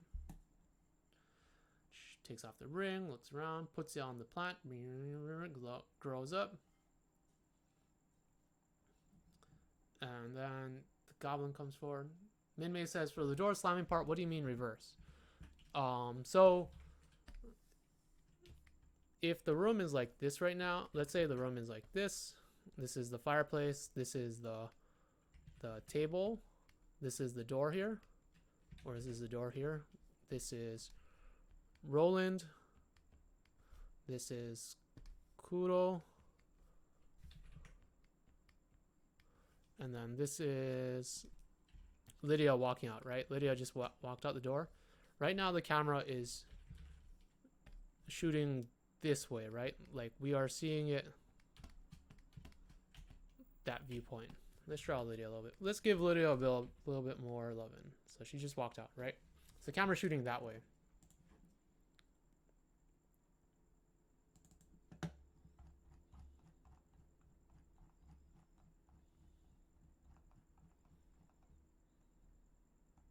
right? The camera's shooting that way. Well, try putting the camera on the opposite side, like this. So you can just have her slam the door. You don't have to show her walking out the door. You can just have her go past camera and we hear the slam of the door. And so instead of having the camera on that side, we have it from a wide shot. So it's kind of like the back of Lydia as she walks out, right? So the idea with that is that you get their reaction. We don't need to see Lydia's reaction too much because the slamming of the door doesn't really give us anything. Yeah, it's dramatic, but we don't need this truck out here because we don't see their reactions at all. It doesn't give us too much. We'd rather just see that face, right? So just switch it around, have her slam the door, and shoot it from the opposite way. Take a stab at. Try to draw it out and see what that looks like, and then we can talk about that. So let's go back for a hot second. Does that make sense? All right, so let's go back a little bit. So she puts the ring on, burn it, and makes the plant grow up. Walks away, goblin, something comes in. Okay, and then she cuts her finger, puts the ring on it, it cures it. She keeps walking. Ground opening, opens. Can't remember. I definitely worked on this. I know what the story was. I know what the story is. Goblins come and they steal the ring, and then anyways, comes in, sits down, talk. These guys walk by. Hey, come on by. Nope. Comes in. Hey, nope. Laughs at her, walks away. I'm not sure what that was. Is that Beast Boy? There's no dialogue, so I'm not sure. She's hungry. There's no money. She lies down. Someone snatches the ring. It's a goblin. Snap.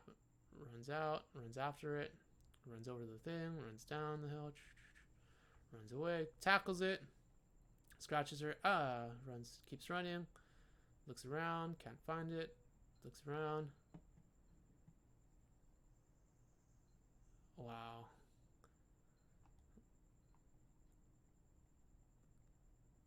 Trying to use the ring to heal it. She gets upset. Hands it to her. Uses it to heal it.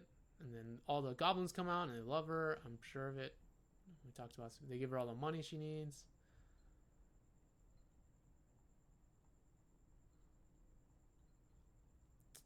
How did I know? How did I know if I didn't review this one before? Right? Gosh darn psychic. I'm joking. Okay. I think the notes I had last time are still kind of present in this one, in that the story is a little bit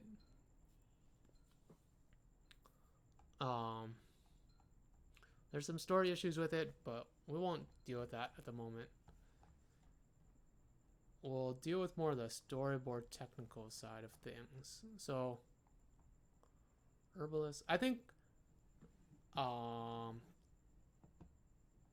this shot is nicely composed. I think going from this shot to this shot is a little bit confusing because we don't know where this is in relation to the shop, right? Like, it's a little bit inferable that it is her, the herbalist, but it would just be nicer if you just like pan the shot over this way a little bit, and then we see her watering, or we see someone with a water can, and then so when we cut to this shot and the water comes in, we can put one and one together and we're like, oh, it's the same person.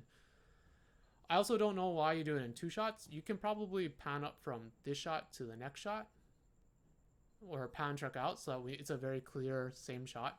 Cutting it kind of it's easier just to do it in one shot. Also, don't have the foreground elements right now like this. It feels a little ominous, like we're peeking through. Make it a little bit less scary, I guess. So what I would do instead of having like the bushes look like that is just add in some other because this feels like a peeping Tom type shot where it is a little bit too creepy. Like it feels too much like we're looking through the bush, like literally looking through the bushes. So maybe change it up just a little bit. Maybe have some more flowers instead. Maybe some corn or something. Maybe. Also, it feels weird for the first introductory shot of her is from the side. I think if you're going to do that, just have it be a front shot, right? Like don't do you want the hero shot. I think we talked about this before, but when you introduce new characters or when you have dramatic moments, you want to play up those reveals. You want to make sure those things are sold and sell. So instead of doing it from the profile, have her watering from the front, and then maybe like well, we'll get back to that in a little bit. The creepy shot, but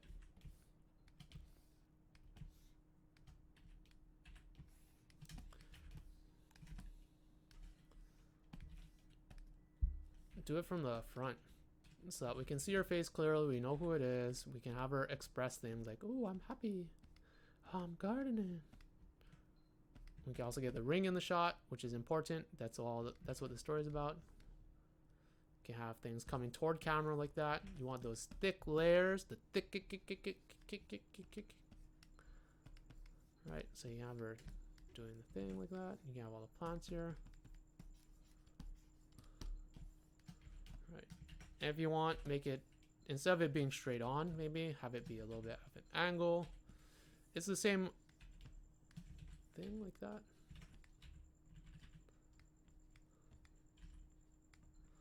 You just want to make sure your reveals are nice and exciting. You want to make sure your characters are emoting and we get to see good stuff. Hey, I'm an herbalist.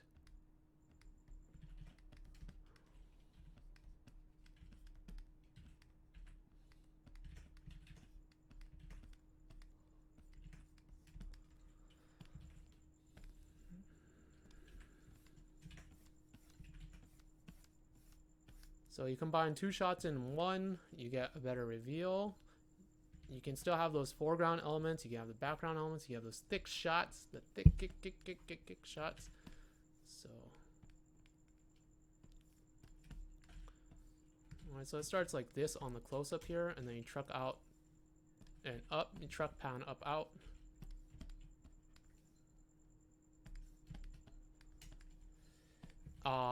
I'm not going to be very good at doing voice acting, but I can. And then you have like, you can add more foreground elements here, more flowers and stuff. So and it's not like creepy. You just change the background to match whatever your background is. You know what I mean? So that's how I'd like this is how I would retool the shot. So it's a little bit more, the reveal is a little bit nicer, and it's not, you get a little bit more acting, you get a little bit more out of everything just by changing it up a little bit. Really think about how your characters are facing the camera as well, because that plays a big part. Think about how what's in frame, what's out of frame. Okay. That's fine, that's fine. Takes off the ring. I think this is good, showing it pop up and get healed again. That's nice. If you're going to have this person come in, don't have them stop in frame. Have them walk out completely. It's fine if you have the creepy shot here, because it then pays off here with this guy coming in. But make sure he walks out completely. Just having him stop in frame is a little bit jarring, especially since it feels like a kind of a weird jump cut. You might not even have to have him pop out, like walk through. You can just have his head pop out a little bit more, and that'd be fine. This is a little bit confusing just because it's such a small thing, and somehow she hurt her hand. You should also include a pose before this where she walks in, so.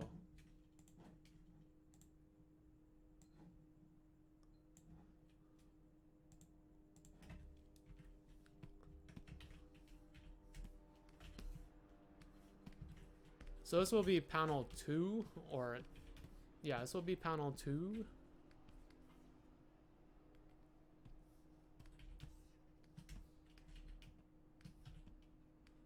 panel 1 will be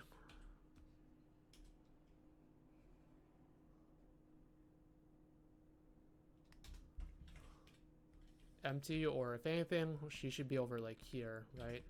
She should be further back walking forward.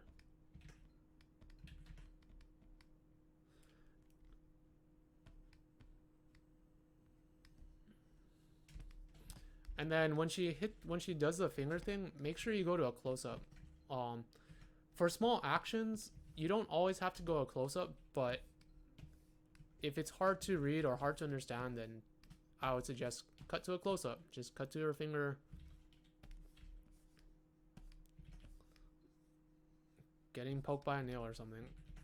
Not exactly sure what happened here, but this little wooden door or something. Boop. Just go to a close-up. Make sure it's kind of similar shot as before.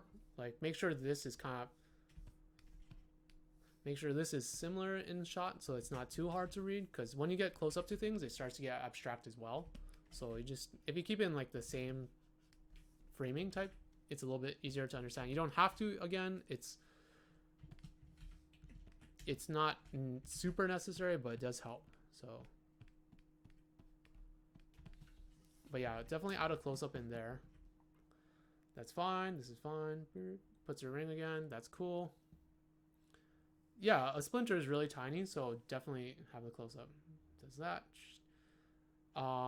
You know what would be cool is if you added in some thickness to the shot. So instead of it going that way, maybe have the ring in front of her. There's a lot of good reference in Lord of the Rings with ring stuff, so use that as a thing to help inform your shots.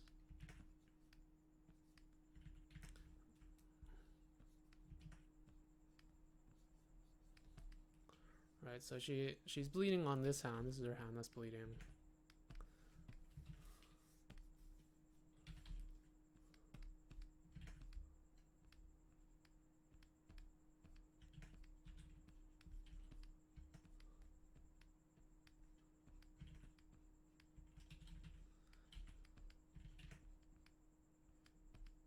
You can either do it that way, where it's a upshot on her hand, getting healed by herself. Like that, right? With the hand in the foreground. So you add some depth, you add some layers, you get that thickness, the thick lasagna. Or you can do it the other way, where you had it before, with the finger like that, but just... Oh, what the heck? What the heck? Or with the shot like this... That's fine. Just add in her face. Add in that face. You might need to frame it a little bit differently, but basically her face, like OTS of herself. Boom. So I give it a little bit more layers. Maybe here or something. Right, and this would all be whatever the color is.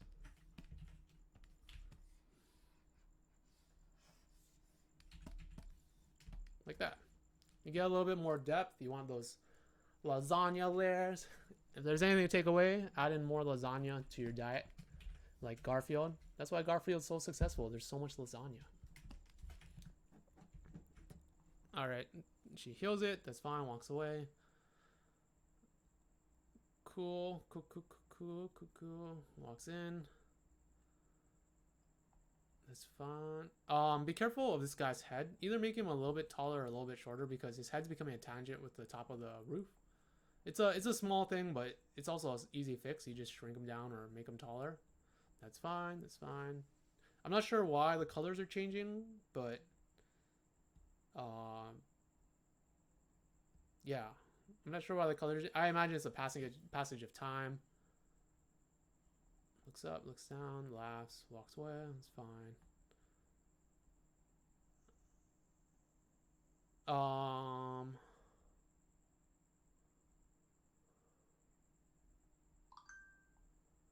someone's texting me. I think this is fine. That's nice. That's fine. That's fine.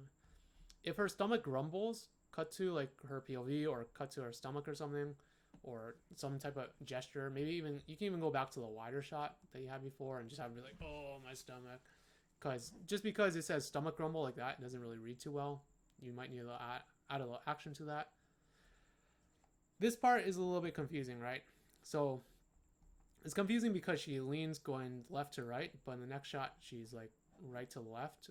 You pretty much jump the 180 with her, and I get how that makes sense, but I think you should try to find a more neutral shot, or if you're going to do it in this way, have the ring come out as well or something.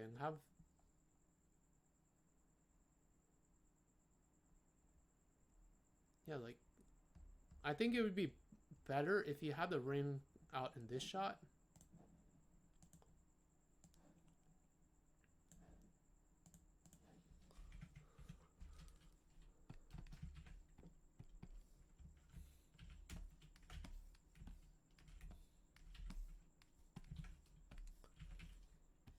So imagine the ring, like she lies down or something and the ring is out this way.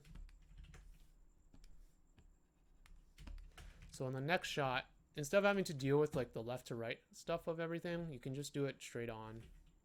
You don't have to worry about all that craziness. And it also would make sense more for the goblin to come straight towards her rather than come inside the shop. Like,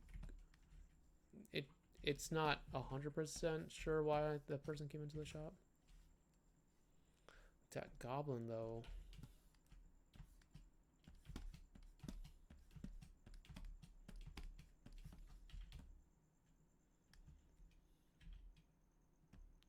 Right, so you stage it off a little. The reason why I moved it off to the left, because I don't really want it directly center.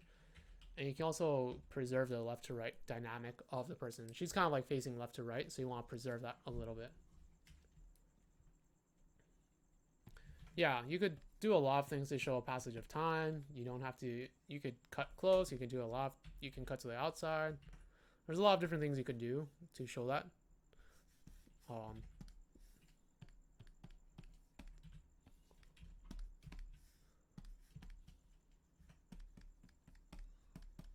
Let's see, outside of the shop, whatever. Actually, I take that back. Let's draw the ring first. I want to see how big we want to make this.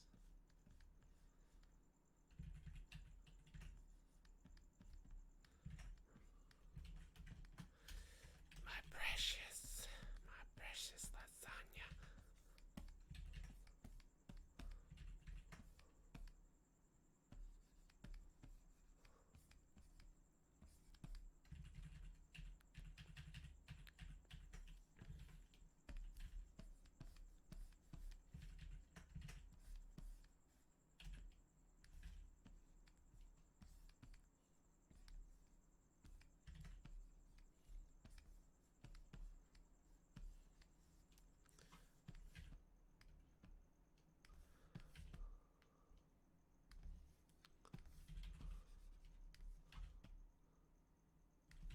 Right, like that. This is all making sense to you guys why I staged it a little bit differently than the other version?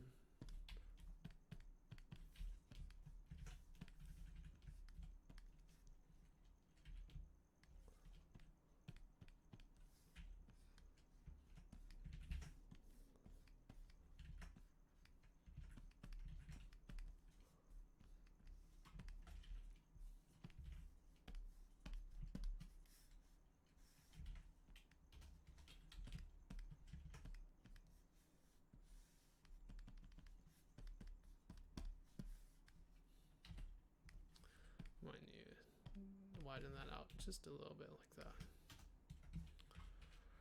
Right, so something a little bit more along the lines of like that. That way you can preserve the left to rightness. The ring is already seen in the previous shot, so you already know kind of their spatial relationship.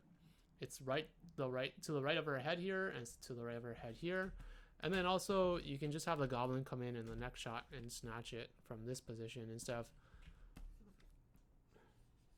the other one. So you can come in and grab it here, and then instead of a side shot, you could also get her reaction first, right? So wait, what?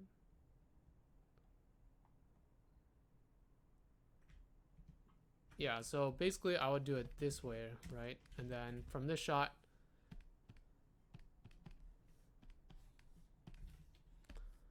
I would have her look up.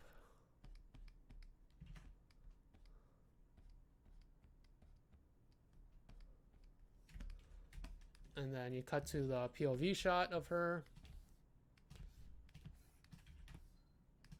And you get straight on goblin action. Goblin on goblin. Rah.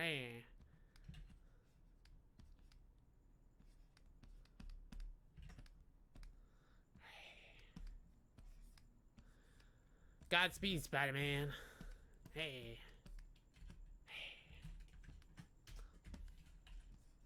And then you have the hand in the foreground like that. So you already have some layers. You have some... Gotta add those thick layers in there, man. Thick layers. Pull them to the right a little bit. Or you can have it dead center. Should be fine. Have the hand in there.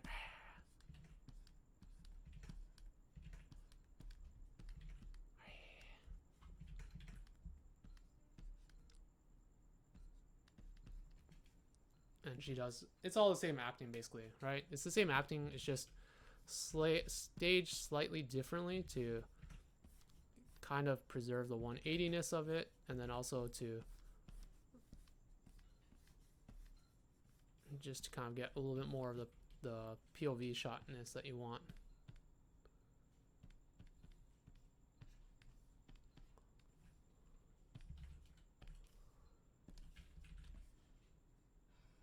Again, this is very subtle stuff that comes with experience, so if you don't get it on the first try, that's fine. It just takes time. It's just practice and time. Like getting your head to think in those ways is kind of like half the battle.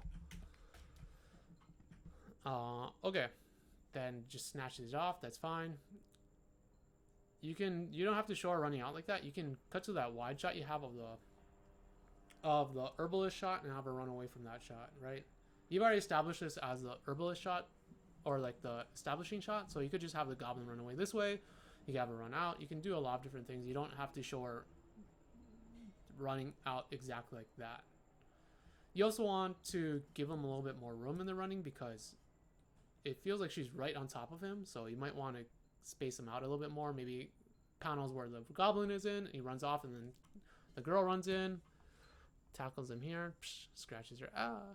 That's fine. Runs off. I'm not sure if this was supposed to be a truck out, but just make it a truck out because then you can have it. You can do it in one shot. All this acting too, you can just have it all in that wide shot here. You don't need to have a separate shot of her. You can just have her run off. Looks around. That's fine. Again, I think you should. This is the note I gave you last time. Is you should reveal this last. This is the turning point, right? This is the turning point in the whole story. And so she should look over and then be angry at first and then be like, oh, and then reveal to the audience that the goblin is using the ring to heal the person, right? That's the joke. That's the climax. That's the payoff. And this is what I was talking about earlier in a different episode where depending on how you arrange your shots determines how the information is presented to the audience. You want to create that suspense always. You always want to have it be like a joke, right? Like set up, punchline, set up, punchline. This is the punchline. This is the reveal, the climax of whatever it is. You want to set it up by having her expression be the thing that we're confused about. She's going to be angry this whole time. Angry, and then she's like, oh, and then she softens. And so as an audience member, you're like, why did she soften? Why is this happening? And then you reveal the goblin, right? And you can do another reveal here. You can start up on the goblin, then slowly truck out and reveal that the other goblin's hurt. Reveal that they're like married or something. So that is like the setup, payoff. Setup, payoff. You want to reveal these things like a joke. I don't mean it should be jokey, but you know how jokes work. You have a setup and then payoff. You want to do that in the same way you tell stories. You want to set things up so that when it pays it off, it makes a difference. And so it has impact. So take another stab at that. This is fine. Kaylee says, should she transition from anger to oh no, be all there, and then she walks over and then reveal, yeah. Yeah, I imagine however you want to tell a story, but I think this should be the last. This should be the part that trans that we get to last. Like we should find out about this last rather than first, because we want to. The girl is us. The girl is the audience, and so we want to go through and have her and see her expressions change and see why she's feeling that way, and then reveal it to us as the audience, right? It's fine. It's fine. That's cool. Hands it to her. You should also have a moment where he hands, like a close up of her handing, or the goblin handing back the ring to her, because that seems to be important. That's cool. That's cool. Grabs her hand, nuzzles it. That's cool.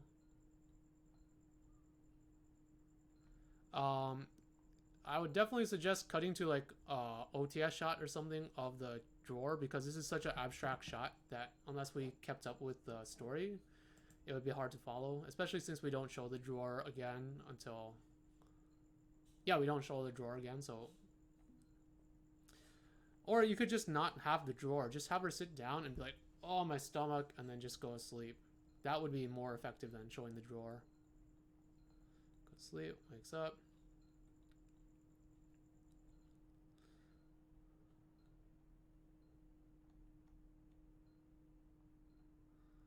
This feels weird. I think you need to have like a beat of her sleeping, or for some reason for her eyes to be closed. We don't have that beat of her eyes being closed like before. So these people just showing up feels very magical, and unless that's what it was intended, I think you need to have a beat where she closes her eyes or does something else, because they just pop up and she acts like she didn't notice them coming. So that's, yeah, that's good. A good reaction. Yeah. Otherwise, I think the story has the right beats. It's just moving some stuff around, changing up some shots, and yeah. Does that make sense? Do you have any questions about that?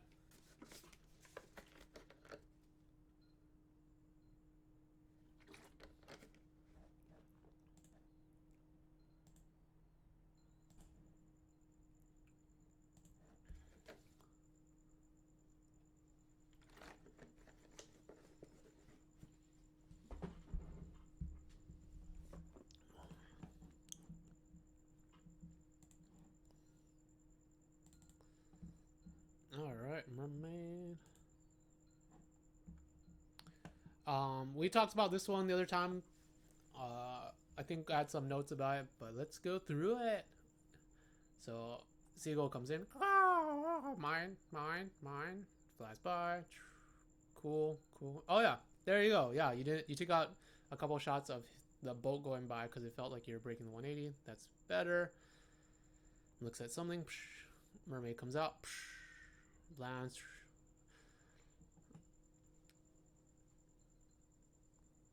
Yeah, the nice thing about the YouTube video is that it should be up.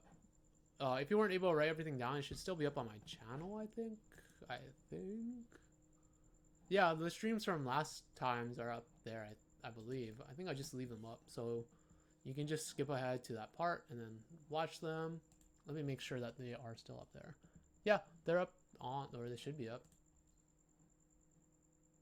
Yep, the streams from last time are still up, so yeah, you can always go back and watch them and check them out. Check them out if you have any. Yeah, okay. Yeah, let's just go through it before I start talking about things. So mustache looks up. Oh, the POV shot. Look at that. Oh, oh, I love you. Oh, take it away by us. Mermaid. Oh, this is new. Oh no, no, no, no. I hate mermaids. They stole my mustache. Captain, I love your mustache. Don't worry about it. Your mustache is safe with us. No, don't touch me. Oh, mustache. There. Over there is the mustache. We must go. Aye, aye, Captain.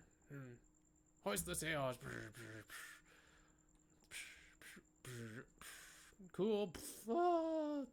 They're not dead this time. Nice. I see her. My mustache.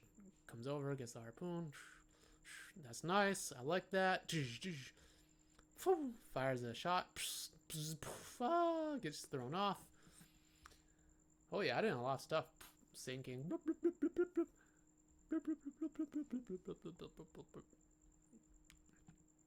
Mermaid comes in, saves him, brings him over to the shore. It's the mermaid! Kill her! I can't. No! No! It doesn't kill her. I feel like you need another shot of the knife closer to her. You need a spatial relationship shot, but we'll get to that. You are her. You saved me. Oh, I love you. Captain, your mustache. Your mustache. I must go. Goodbye. My mustache. Hey, there you are, Captain. You have a nice mustache. Oh, mustache. And then, yeah. All right, that's great. That was great. I think it's flowing a lot better now. Just like the ocean, it is flowing a lot better. So I like that you took out the other shot from before. That it works a lot better now. That's cool. It's a lot more towards camera. That's cool. Kind of POV. You added the shot of the mermaid, which is good. Nice. Looks up. It's a POV shot. Also good. Nice, nice, nice, nice. That's good. Points. And then we cut to their POV. We see lightning. Cool. That is fine. That's all good. They're staying in the same direction. That's cool. This is new. You add this in, which I like a lot. I think it's important to have.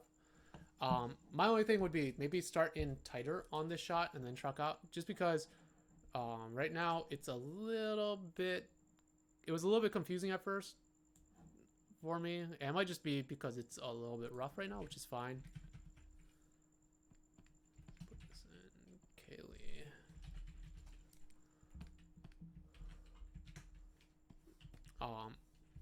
I think the shot is good. There's nothing wrong with the shot. Just start maybe a little bit tighter. Like that.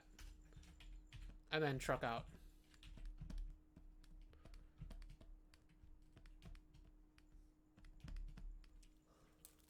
Right? So we start a little bit more on that. And then truck out. Make sure you guys can see that. Gets pulled under. I like that a lot. That's good too. The nice truck out. No. Captain, your mustache. This is all good. All good. Nice, nice, nice. Nice, nice, nice. I like that. Oh, you love my mustache. I love you. Hoist down the sails.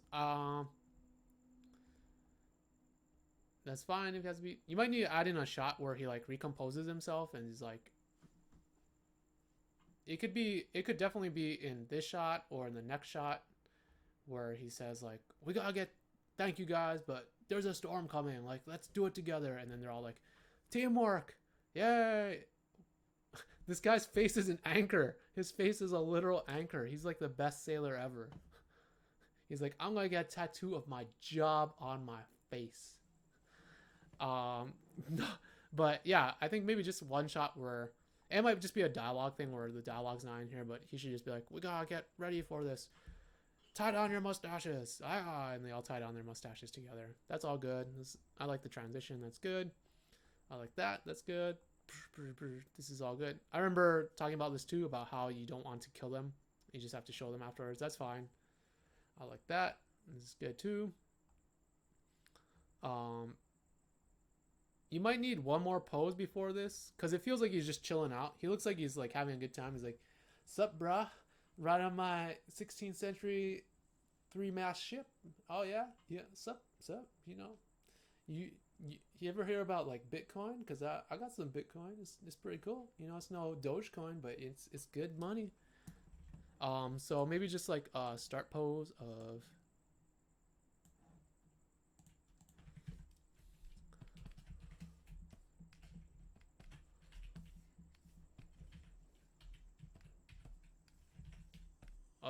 him, like, I'm not sure which way the ship is moving right now. It's moving left to right, right? So he should be facing the other way.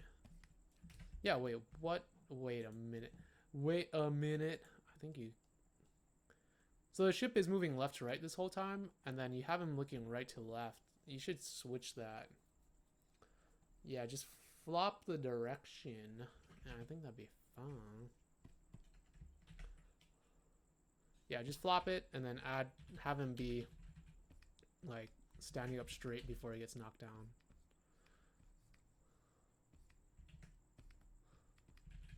Sup, bro? You have you heard of kombucha? I mean, like, it's great, right? Like, pirates need to have our don't want to get fudge it. Scurvy. Yeah, bro. You just drink this kombucha and it's like great. I made it from like my basement and now I don't get scurvy ever. Like, it's just so good.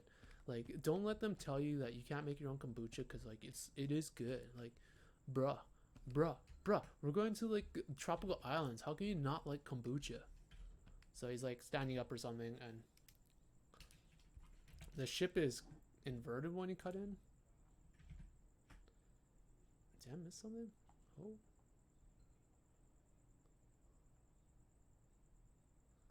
Wait, what?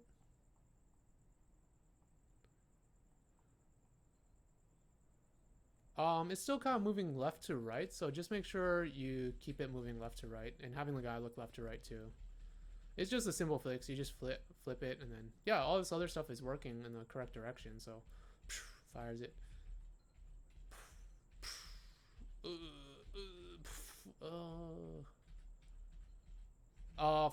Have him fall the other way, right? So he's moving left to right, and then the lightning comes in going from right to left. I feel like it would be more natural if he flew back right to left from the lightning rather than left to right. Like, I get the idea, just have him fall the other way.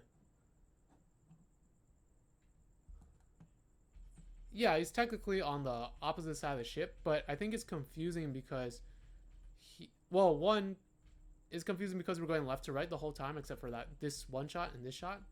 Also, I don't think it's too bad that he's on the opposite side of the ship because it's like a storm, so he could be moving left to right and whatnot. And since the last time we saw him, he was a while ago, that we can kind of be okay with him not being on that side.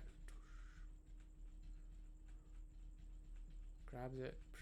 Yeah, and have him fall off right. Have him fall off going in the opposite direction. That's fine. Yeah, especially since in these shots, he's all falling right to left.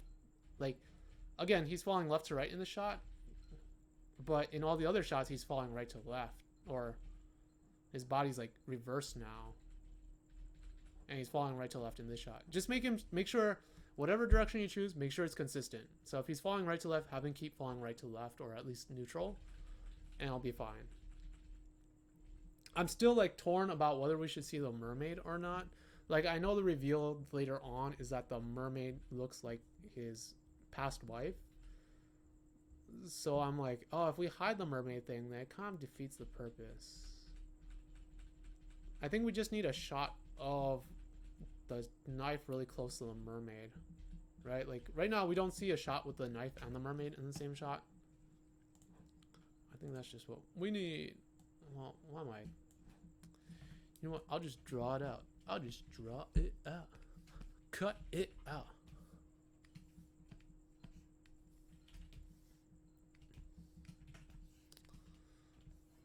Alright. This is the mermaid. Oh no! It's a knife.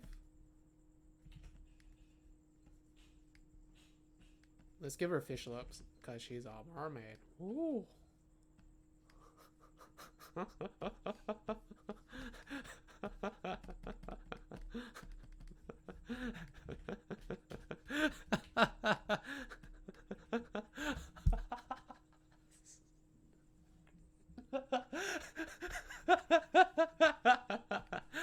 Oh, it's too good. That face is too good. Oh man, I didn't expect that. Oh.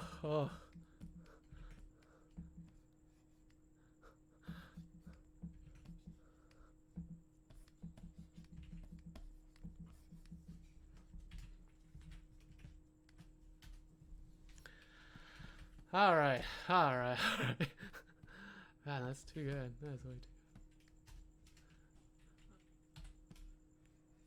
I think the hand might need to be bigger. It's a Magikarp. It's not a blow-up doll. Oh my god, guys. Oh my god, guys. Not cool.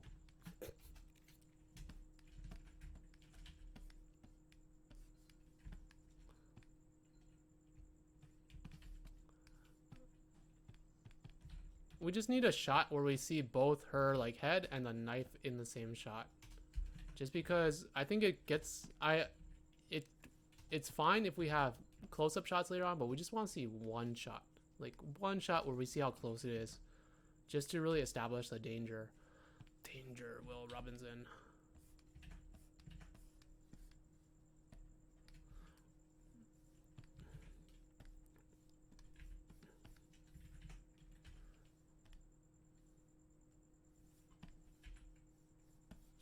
Dude, why does that come out black? What did I do? There we go.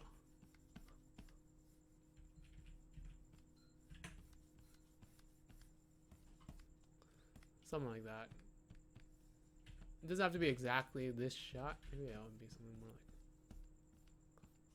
But we just need one shot. We just need a shot. Doesn't look. Caleb says art. Chad says this is gold. Doesn't look suggestive at all. Guys, fishes all have mouth. We'll do a class about fish drawing someday, and I'll teach you about fish anatomy. I would usually let your parents teach you about fish anatomy, but you know, if schools are cutting fish ed and your parents aren't giving you the talk of the octopus and the squid, then I guess I'll teach you guys about it. We'll have a separate stream for that, and we'll talk about how the squid, when it loves an octopus,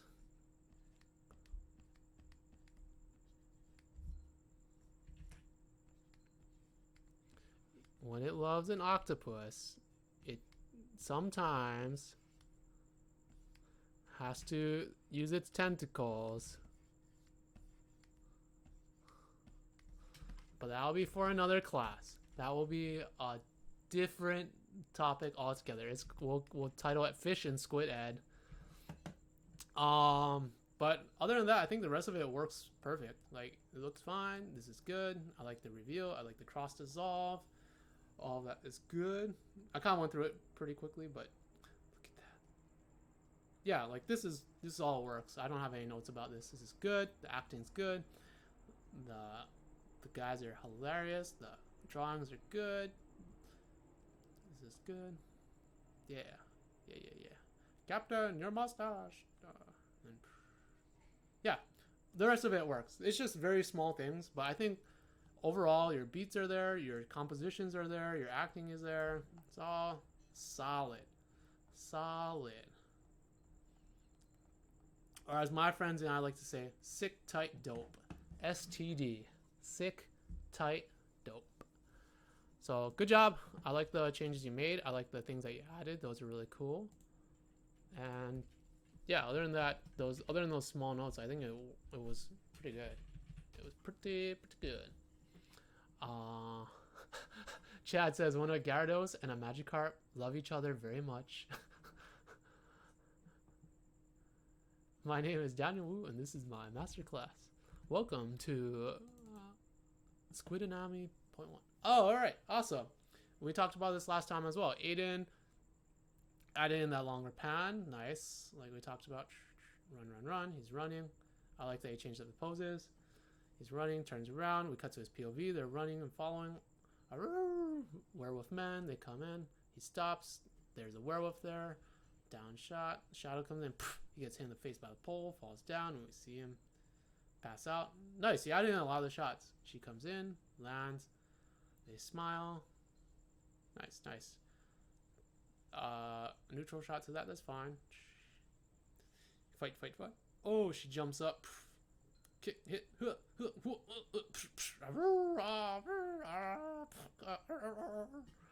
Knocked out. Wow, this is a lot of fighting. He added. Knocks out. Oh, I like this. I like it. Nice. Snaps it in half. Oh, nice crosscut. Or match cut.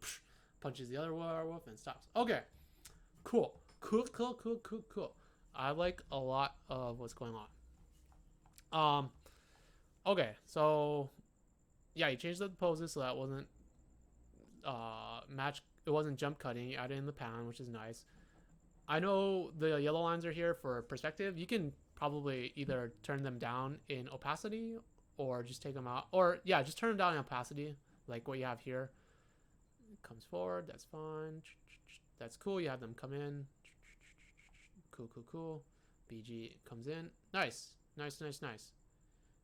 We talked about that last time. The pan up. Nice. It attacks. Turns around. Nice. Yes. I'm not sure if this is a snap truck out or just a cut, but snap truck out would be sick, but a cut also works. Falls down and then she lands in. That's cool.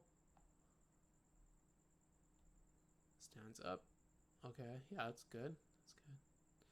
You might want to, instead of having two close-ups like this, close-up, close-up, close-up, you might want to go to a wider shot earlier. Just because the close-ups feel a little bit too intimate for what just happened. I feel like it just needs a wider shot just so that we get a little bit of breathing room. This is a very subjective thing, but I think it just needs a little bit of breathing room to see them instead of cutting so much. When you cut a lot, it kind of creates a little bit of tension sometimes or too much energy, and I think after she stands up, we should just go to a shot like...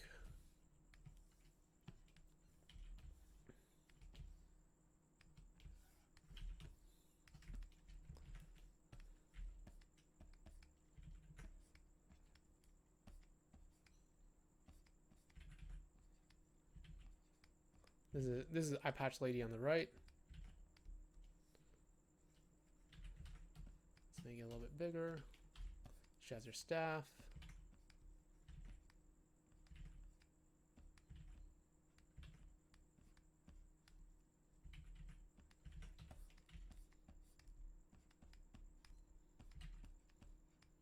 Or whatever her acting is. I don't know what she's acting like, but basically just get a two-shot of them and have them face a little bit more toward camera so that we can see a little bit of their acting, but just a two-shot will help break up all those close-ups you have, and then it'll also help let the eye rest a little bit.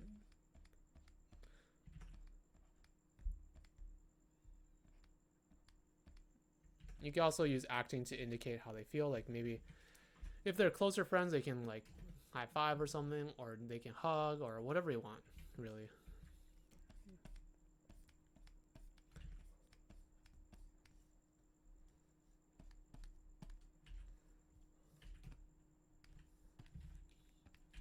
Make sure to make it thick. Don't forget to make it thick.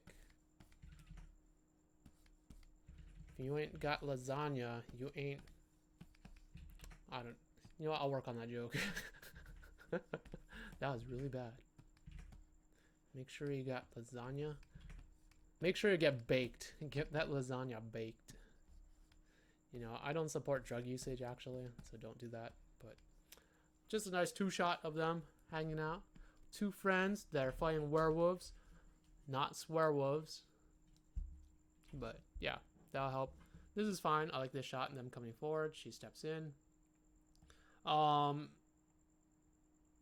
I'd be like, oh, why did you switch the screen direction? But since there's a neutral shot here, it's okay. Typically I would just have them keep going left to right if you already established that, but this is also fine. That's cool. I like that. They run forward. You might need one more pose where she's just a little bit closer, like right up here, and then cut to this shot of her jumping over them, right? Like that will sell it a little bit better. And this is cool. Wax his feet, hits him down. Cool. It's at this point that you might want to, you know how you grade out the werewolves here? You might want to continue doing that in this setup because since they're all white, it makes it a little bit hard to see. So you might want to just add in a little bit of a gray for the werewolf so that she stands out on them. Boom. That's cool. Be careful between poses like this and then the next one because it looks like she brings the staff through the werewolf, right? but that is not actually what happened. I think she brought it around, or she either slid it to the side. So let's take a look. Let's take a look a little bit closer. Closer. So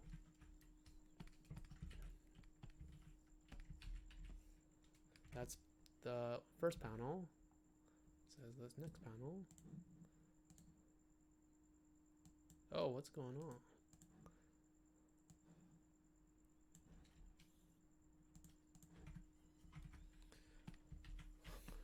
Okay.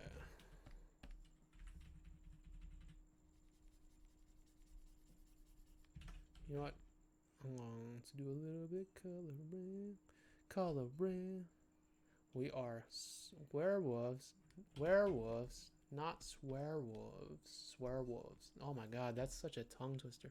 Werewolves, not swearwolves. We're swearwolving swearwolf.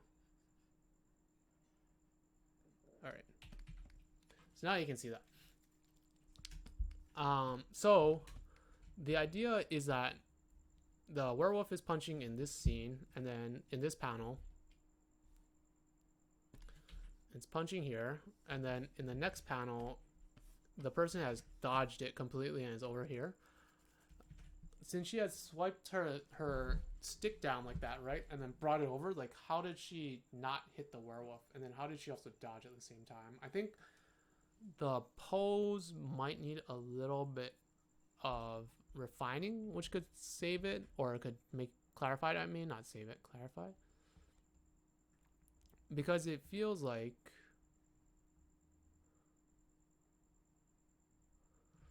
more like he's punching towards camera, not towards profile, right? I think it's a little bit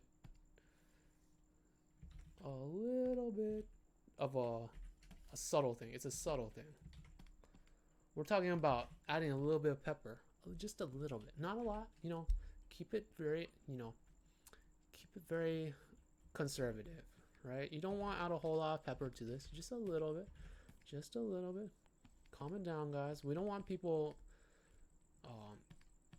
you know, getting too pepped up on things. So I think he's punching more towards camera. So, and you kind of do that in the next couple shots, especially since she's in back of them. That is kind of how it would work, I think. Man, these guys are swole. You're right. Yeah, these guys are swole. Swolers. Swolers. Ah. You die, Red Riding Hood. I'm gonna get you, Granny.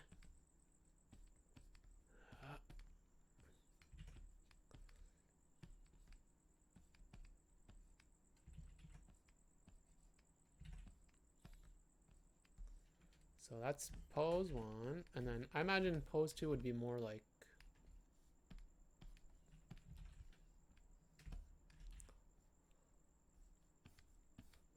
something like that, right?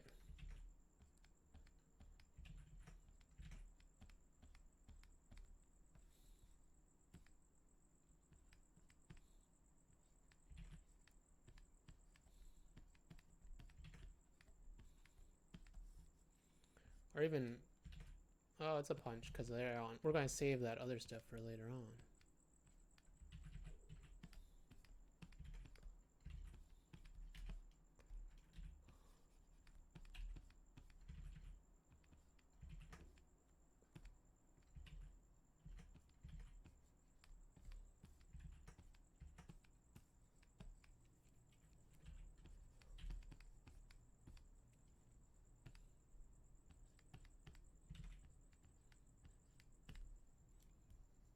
So he punches that way, right?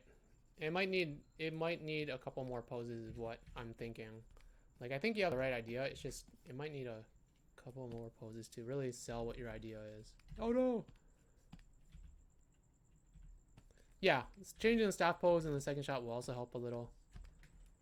And so this person is going to be ducking the duck, right? So she's facing that way right now.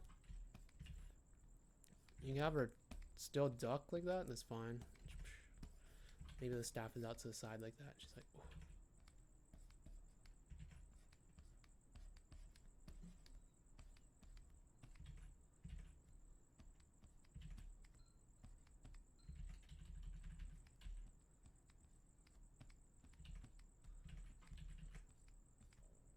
right? So she has the staff out like that, or however she holds it. I'm not sure what your idea was, but maybe we just want to show her ducking the punch and not moving the staff as far, or setting up the staff. Either or, we just need to have her duck the punch in this shot and not move it so fast.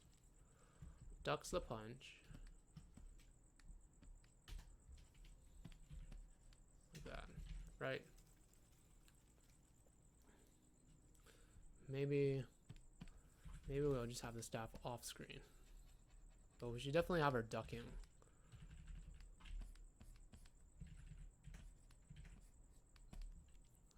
Staff can be like this, whatever.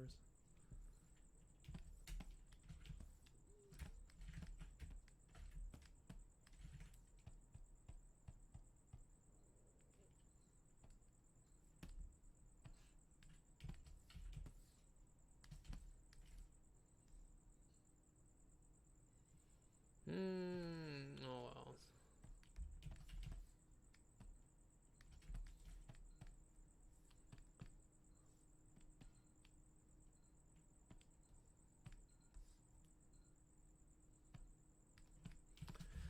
I hate boarding in Photoshop because the layers just get so frippin' confusing so quickly. Like, you have to like manage all your layers all the time. It's just like a pain in the butt. Just a pain in the butt. So that's panel 1. Panel 2. Panel 3. So yeah, panel 3 I think is fine. You might just need to change the werewolf's pose a little bit. The thing about punching people and attacking people is your eyes should always kind of be, your head doesn't have to always face them, but your eyes should kind of be at least looking at them when you're attacking, even on the follow through.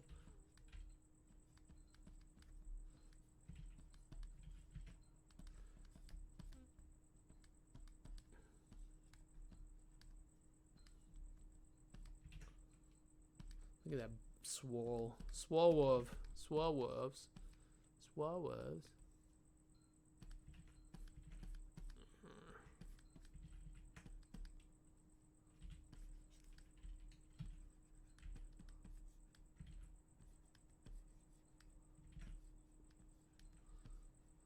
I don't know if he has a tail.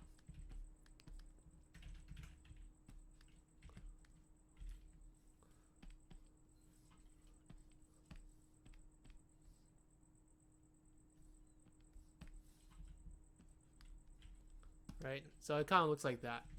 You just need one more pose in there to kind of explain it, and you also need to have the werewolf kind of punching more towards camera, but otherwise the action I think is fine.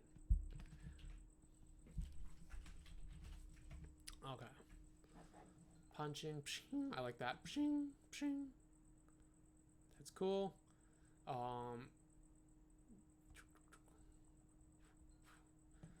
This is just a small thing, but if you want to really sell the speed of something, just add in a little bit of those blurry lines. Blurry lines.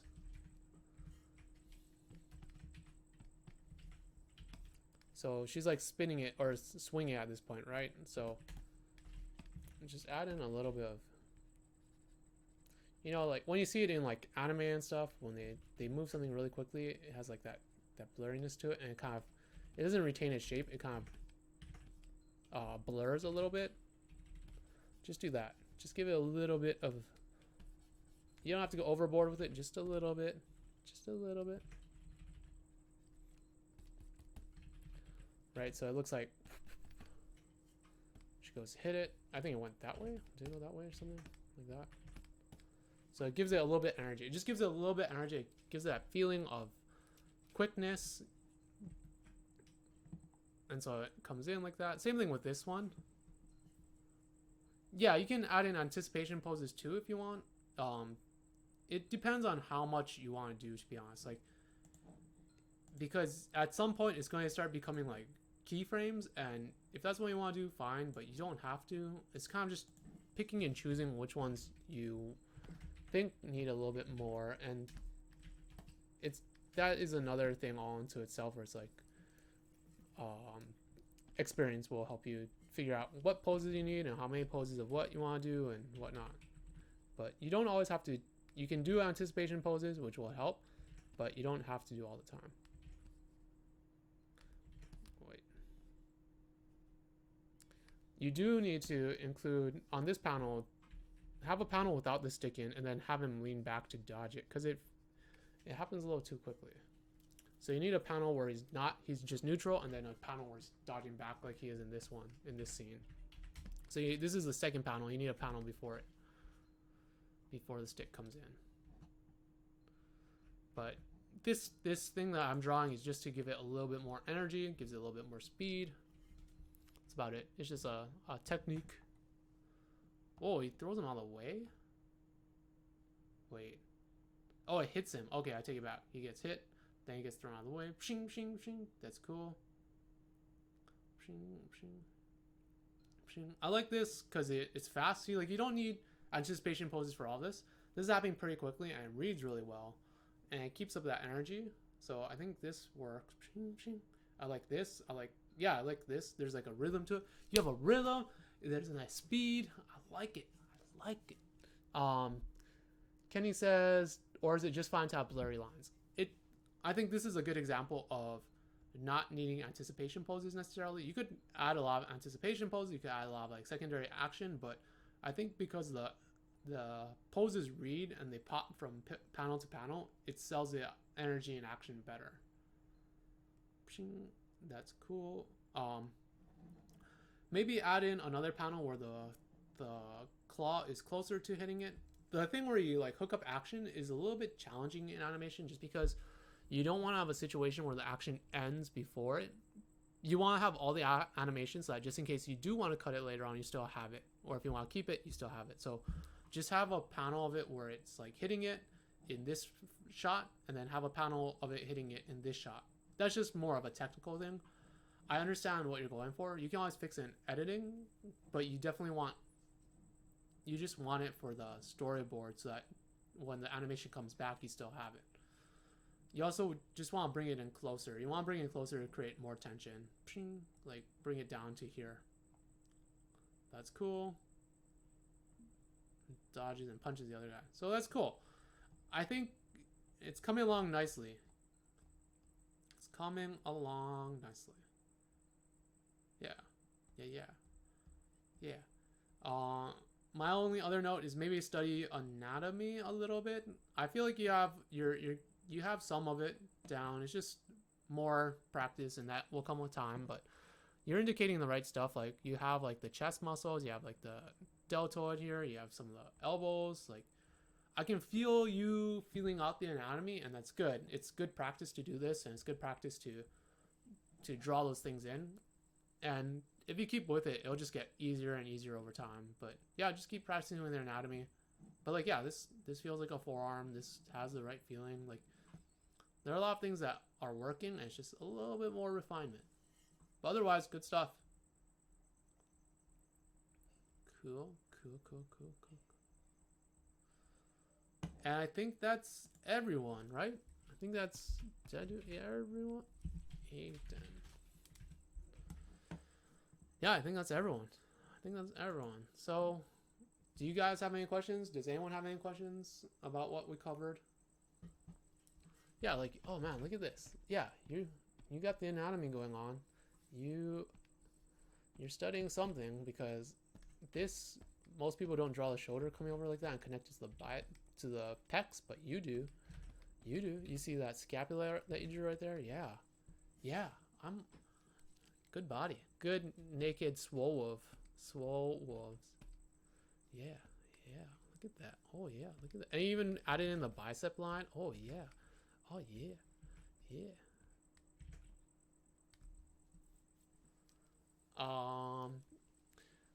Me, or is it just fine to have blurry lines? Me? Question mark. Kenny says, does the stuff that he submitted should be TV boards? Does the stuff that be submitted, did mine not upload? Chad Welch. Oh shit. Let me check. I feel like, give me a second. Let me look up this stuff.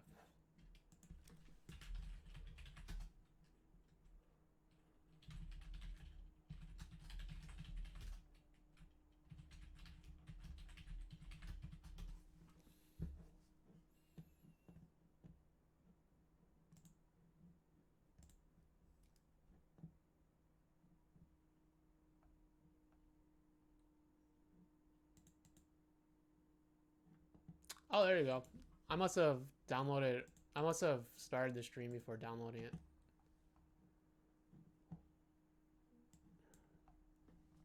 All right. Let's download this bad boy.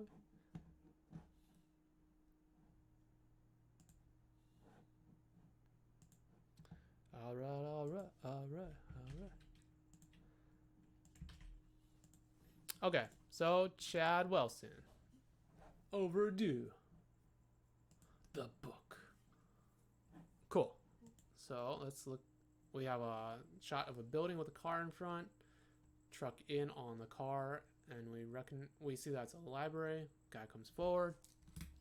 No, it's all good. It's not your fault. It's no one's fault. Ooh, look at that drawing.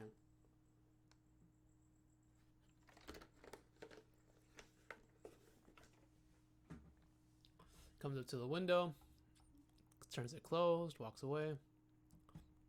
Well, that's an interesting shot. Walks away, looks at the library. I'm not sure if this is a rotating shot. Wait a minute. Comes towards the library. I think this is a different shot. Looks around. Cut to him stamping books. Cut to him putting books away. Cut to him. We'll return. See the little kid. Looks down at the book. The big book of dragons. Cut to the librarian again. Looks over. Overnight return. Book comes in. Truck in on the clock.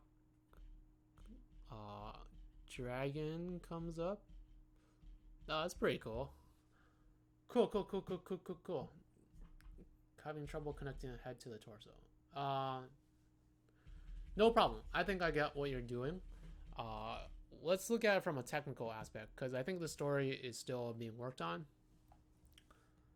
I think we talked about thickness and lasagna, so you probably will know what I say is like, oh, add in some foreground elements, add in some da-da-da. But like you said, it's in stages of cleanup, so I'm not going to harp on that too much. That's fine. Truck in. See, that's a library. You probably don't have to truck in on this if you don't want to. You can just cut to this next shot of him and maybe just like pan down or something. It could just say library on the door. Like, you don't have to cut in on this shot. That way you don't have to do 2 shots for him to coming to the door. You can just have him come up in this shot and pan down. Like, start above and then pan down. Oh, look at that swerwolf. That's swolwolf. Swolwolf. I can't talk, guys. I just can't check. Why am I having... Oh, what the heck is going on with that? I had a swerwolf in the library. Where's your library book? It's overdue. Send out the werewolves. Oh, I'd be so sick. It's just werewolves hunting down delinquent overdue library books. So the idea is you don't need 2 shots. You just need 1 shot. I always like to try out condensed shots as much as possible. That doesn't mean I'm cheap, guys. I'm not. You know, I'll splurge on you guys. I'll give you guys 2 shots if you want, maybe 3. I'm just saying, I'm not a cheap date. You know, I'll take you guys out. I'll teach you about story, but I'll be generous with my storyboards and my shots. Just, you know, sometimes 1 shot is better than 2. I'm just saying. You know, I'm not cheap. Calm it down.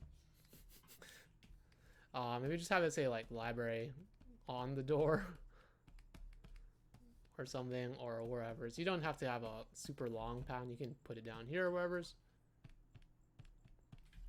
Just move that down like that. And so you don't have to have 2 shots. You can just do it in 1 shot, and then you have him come up in this shot, right? Have him come up here. That's fine. Turns it closed. That's fine. That's cool. Make sure he walks off screen here, because it feels like a weird cut here from this to this. So just make sure he walks off screen, clears the screen first, and then when we cut to this, it'll be fine. It just feels weird that he's in the shot and then in the shot again. It feels a little jump cutty. This is fine. I imagine this is like a panning shot of the library, and you're going to do that later. If not, maybe include like a camera pan or something, because right now it's just an OTS of some books here, and I'm not sure what he's supposed to be looking at. I think it's like one of those sweeping grand shots of something. So just have it pan around a little bit and see why he really loves it. Maybe have some nice lighting, maybe have some like chandeliers, maybe like some like weird book thing. Looks to left and right. Yeah, like I think he's like looking left and right. So yeah, let's go back to that then. Right, so like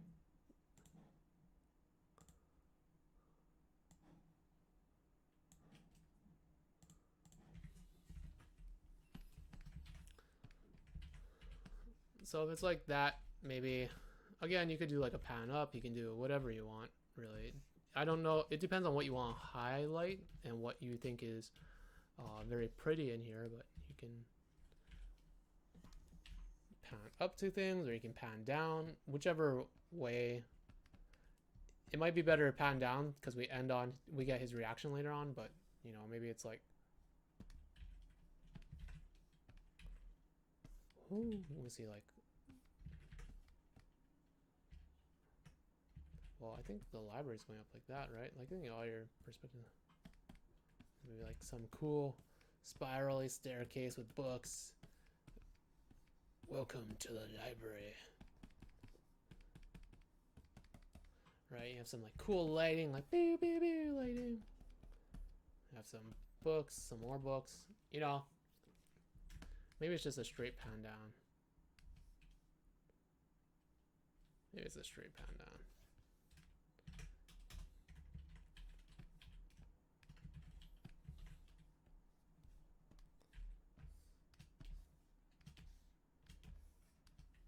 Nope, let's make it a pan up. We want the pan up.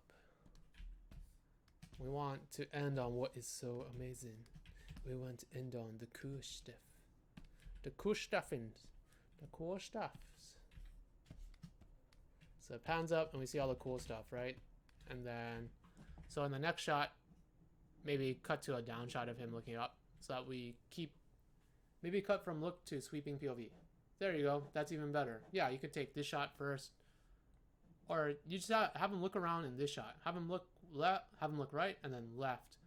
And then pan up with it. And then this shot should be the reaction of him be like, oh, senpai, or whatever it is. Like, oh, that's amazing. Right? And then he should be like, oh shit, I gotta look. Then he should look at his watch or something and then go to doing his stuff. Right? Because right now, he goes from like, that's amazing to, oh, I gotta stamp books. So, he doesn't look super bored, but he's also not super jazzed either. Just add a couple poses here. Same thing here, add a couple poses. Maybe if you're going to do like a in the bookshelves type shot, I think you know what I'm gonna say. You guys can say it with me if you want. If you know what I'm gonna say. Do you guys know what I'm gonna say? I'm gonna say you wanna make it thick, you know, bring in that bookshelf a little bit more. You don't have to make it so wide. We don't have to see a whole lot of him walking. That's not the important stuff. You want some of those thick layers, man. You want the thickness. Give me that lasagna. Put that lasagna in the library. Yeah. Yeah. You can have some books. You can have some stuff. You can frame it like that. You can have a book cart here if you want. You can put another book cart here. You know, add some thickness to it. Give it some flavor. Give me that lasagna. Yeah, add more C's. C's on top of C's on top of C's. We want that thickness in there. So we want people to say that your shots are thoughty. They're just that thought over there because it's thick. Yeah, so you can add in other stuff here.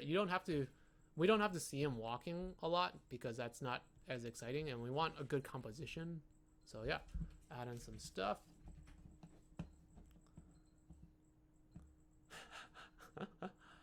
This is fine too. That's a nice shot. Make sure you just add in more poses later on. This is fine because it's a callback to before, but make sure. So when the guy comes to the door, he's facing left to right, right? He's facing left to right, left to whatever the camera. He's facing left to right. So when this kid comes to the door, he should be facing right to left, right? Make sure the 180 is all. Make sure the 180 is consistent. So if this is facing left to right, he should be facing right to left. Big Book of Dry. Make sure you pan down and we can see the full title. We can see the full title here, but it just helps to really show all of it. Make sure it's very clear and center that up.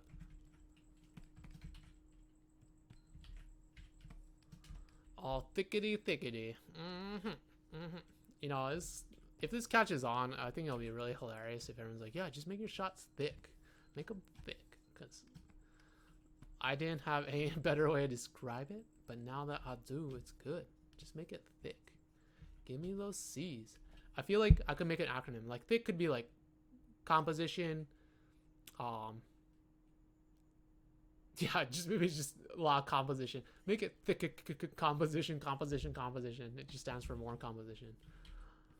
I feel like there's something there. I'll think of an acronym. If you guys can come up with an acronym too, that'd be great. We'll all work on acronyms together.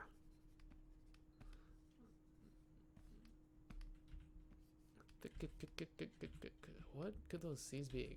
Cutting, composition, and cool. Make it cool, composition, and cutting. Characters, composition, cool, cutting. But yeah, you want to just make sure it centers up a little bit better, because right now it's at the bottom, which is, it's not super good. You also have like a lot of empty space here. I don't know if it's because of the format you're using. You're using like a 16:9, like an anamorphic, which could be okay. I'm not quite sure, but just make sure it like comes a little bit closer to center like that, right? So that would be more of your framing that you'd want at the end of it. Cinematography. Oh yeah, cinematography, composition, and cutting. Get those C's going. So yeah, just center it up a little bit, maybe even a little bit more, so that the whole book is in there and we don't chop it off. Yeah, maybe like that. Maybe like that. Yeah. Also, be careful, because right now he seems very far away from the door, and then all of a sudden he's really close to the door. So be consistent with your scale. I don't think you need to go back to this shot. I think if you just end on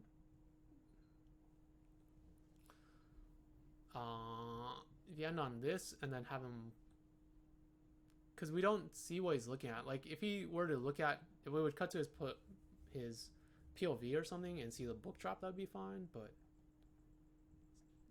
well, let's just keep going. This does that. Overnight return.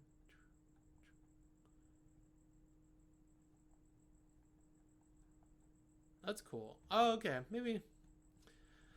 Maybe just have him do that, pan down, and then maybe have him. I don't want to do two pan. We need a shot where maybe include the book drop next to it or something, and then I don't know. We need a shot of him looking at the book drop. So there might need another shot. It might not be this shot, but we need a shot of him looking at the book drop or something, right? So that we know that's what he's going to.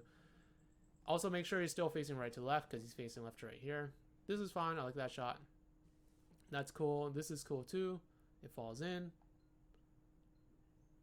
That's cool. Make sure we see it fall in all the way. Add another panel. Interesting. Take heat. Interesting compositions contain components. Nice. That is thick. Okay. This is cool. I think that's fine. Just make sure the perspective of this matches the next shot, because I think this is two different perspectives. You just need to flip this one, is what I think it is.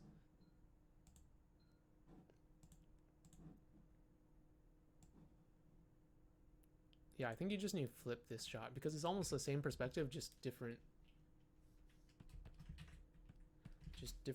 direction. So you just need, yeah, you just flip it. And because right now it doesn't match the previous shot, right? It's like slightly that way, but in the next shot it's the opposite. So just flip it. This is cool. You might want to do like a cooler reveal of it popping up. Like this is a much cooler reveal in this. Because this gives away too much. This shot right here gives away too much already. I think this shot and this shot are much cooler. And then he comes down, he's like, hey buddy, what you reading? What you reading? I think, yeah, you might. Okay. You should have him run up to it in this shot, right?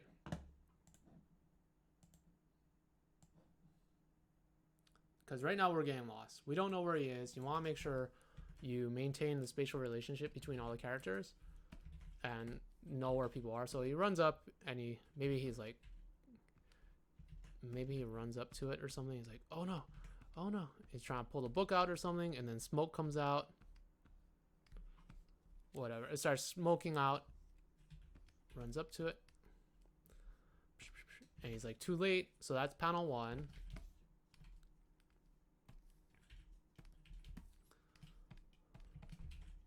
Panel 2 is him being like, oh no, I'm late.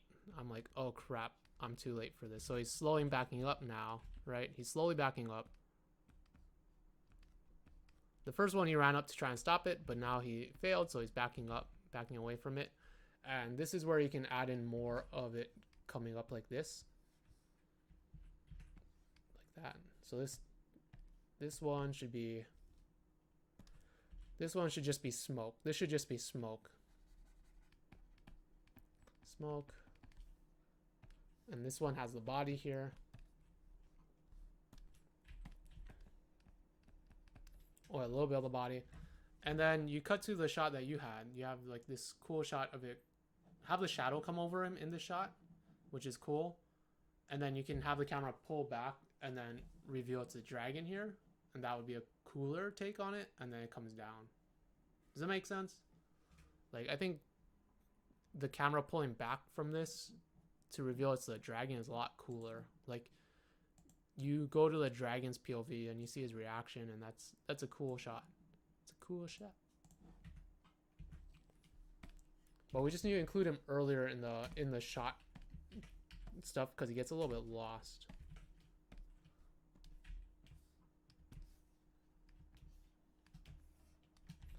Somewhere like starts like that, and you can have more of the dragon coming in and out of frame. You can have like maybe you see like a talon come in at one point. Maybe you see like the body kind of like worm its way in like that, right? And then you see on top of the guy the shadow coming over him too. You see the shadow slowly falling on top of him as it gets larger and larger.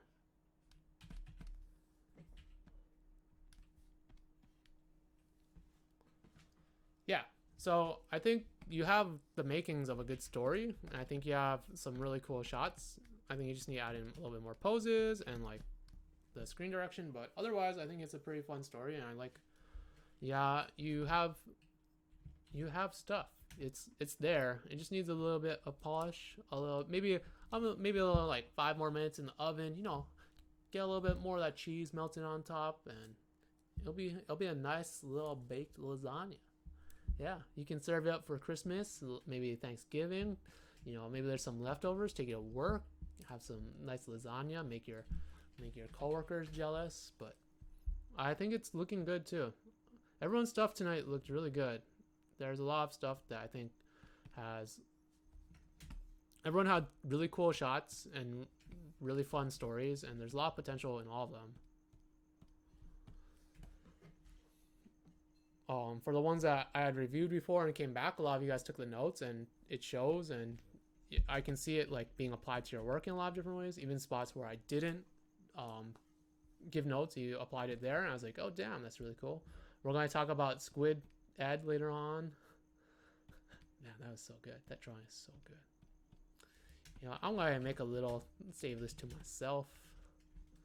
Hey guys, self-love is important. save that. Squid Ed. Make sure to do a little self-love sometimes. Yeah, a little bit more crunch in the crust, a little more cilantro, and it's on its way.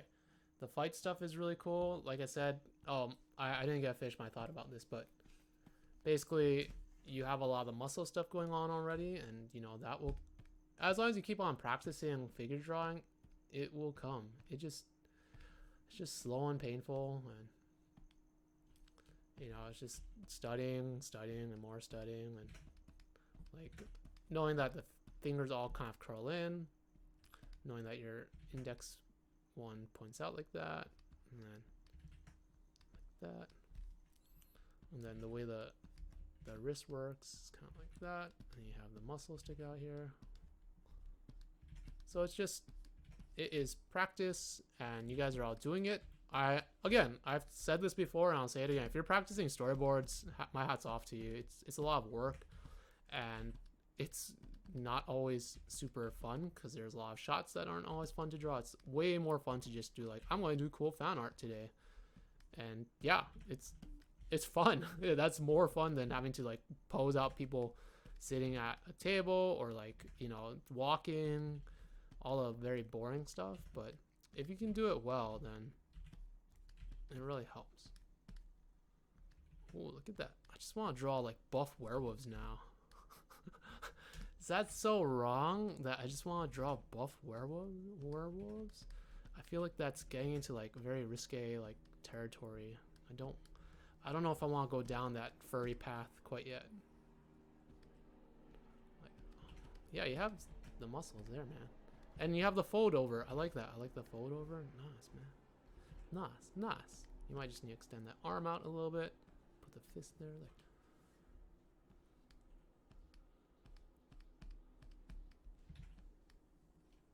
Oh, that fist might need to be a little bit more. But otherwise, unless you guys have any questions, this is the end of the stream, and you guys did really good.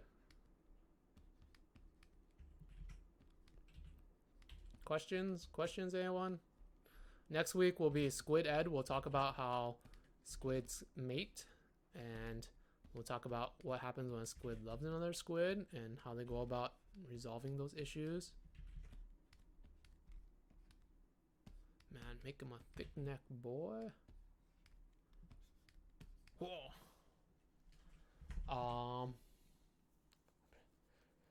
Furry. Oh my god. So there is a huge market for furry commissions. I have never delved into that. I don't think I could really, like, if someone found out I was doing like furry commissions, like my animation career might be put on hold at that point, because, you know, we're making shows for kids. You might not know that, but we're making shows for kids, and I don't think parents would really think highly of someone drawing furry commissions for salacious reasons. Let me upload this to the G drive, and then I'll send you guys a link so you can download it actually.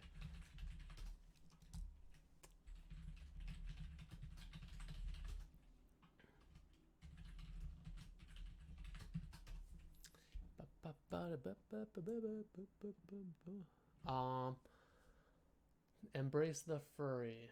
Thick werewolves. Swolwolves. Wereswolves. Twilight Fanimation, please. Oh my goodness, I've never done that. Again, very, very dangerous. Thanks for you notice I usually hide them. No, thank you guys for coming out. It's always a fun time. This Friday I'll be streaming again. We'll be doing Friends Day night. I think some of my friends, Rebecca, Ji Young, and Zaesung might come over and we'll play.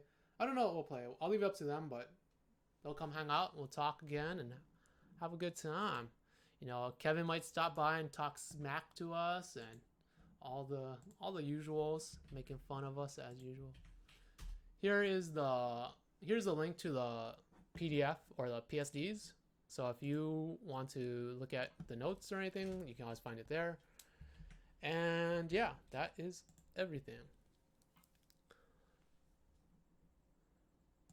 No problem. I feel like I think I've talked about this before. I think teaching is a good way to learn and practice what you're doing. So it's a good way to keep my skills tip top. And I also feel like, you know, if I feel like there's a demand for it, so why not help fill that demand? And you know, it's I like seeing you guys come back. I like seeing that you guys improve. That's always really cool to me. I like seeing that you guys are passionate about this. So there's a lot of like I appreciate you guys coming out too, is what I'm saying. I appreciate it. I appreciate that you guys take the time to listen to me and take the time to even like practice this stuff. So I love it, but I get paid for it. But since you guys are doing it for free, I'm like, damn, man, like that's way more commitment, and I have a lot of respect for that. So that's kind of what keeps me coming back every week. So keep it up. You guys are doing good, and yeah, nice. Good luck on your thesis, Kaylee. Good luck with that. Good luck with everyone with their storyboards, whatever you're doing for. I know it's a lot of work, but keep with it, and I'll see you guys either on Friday or next week Tuesday, where we'll do this again. So take care. A part of me wants to play some Splatoon though. Oh man, if I play Splatoon, I have to go over to Twitch because I think the YouTube is too slow. It's too chunky. It's too laggy. Well, no, I'm gonna get some sleep. I stayed up late last night, so take care, guys. Thanks for coming out. Oh wait. Hold on a minute. Hold on a minute. Oh, this one looks to be good. What did Yoda say when he sold his car? He said, "May the Porsche be with you."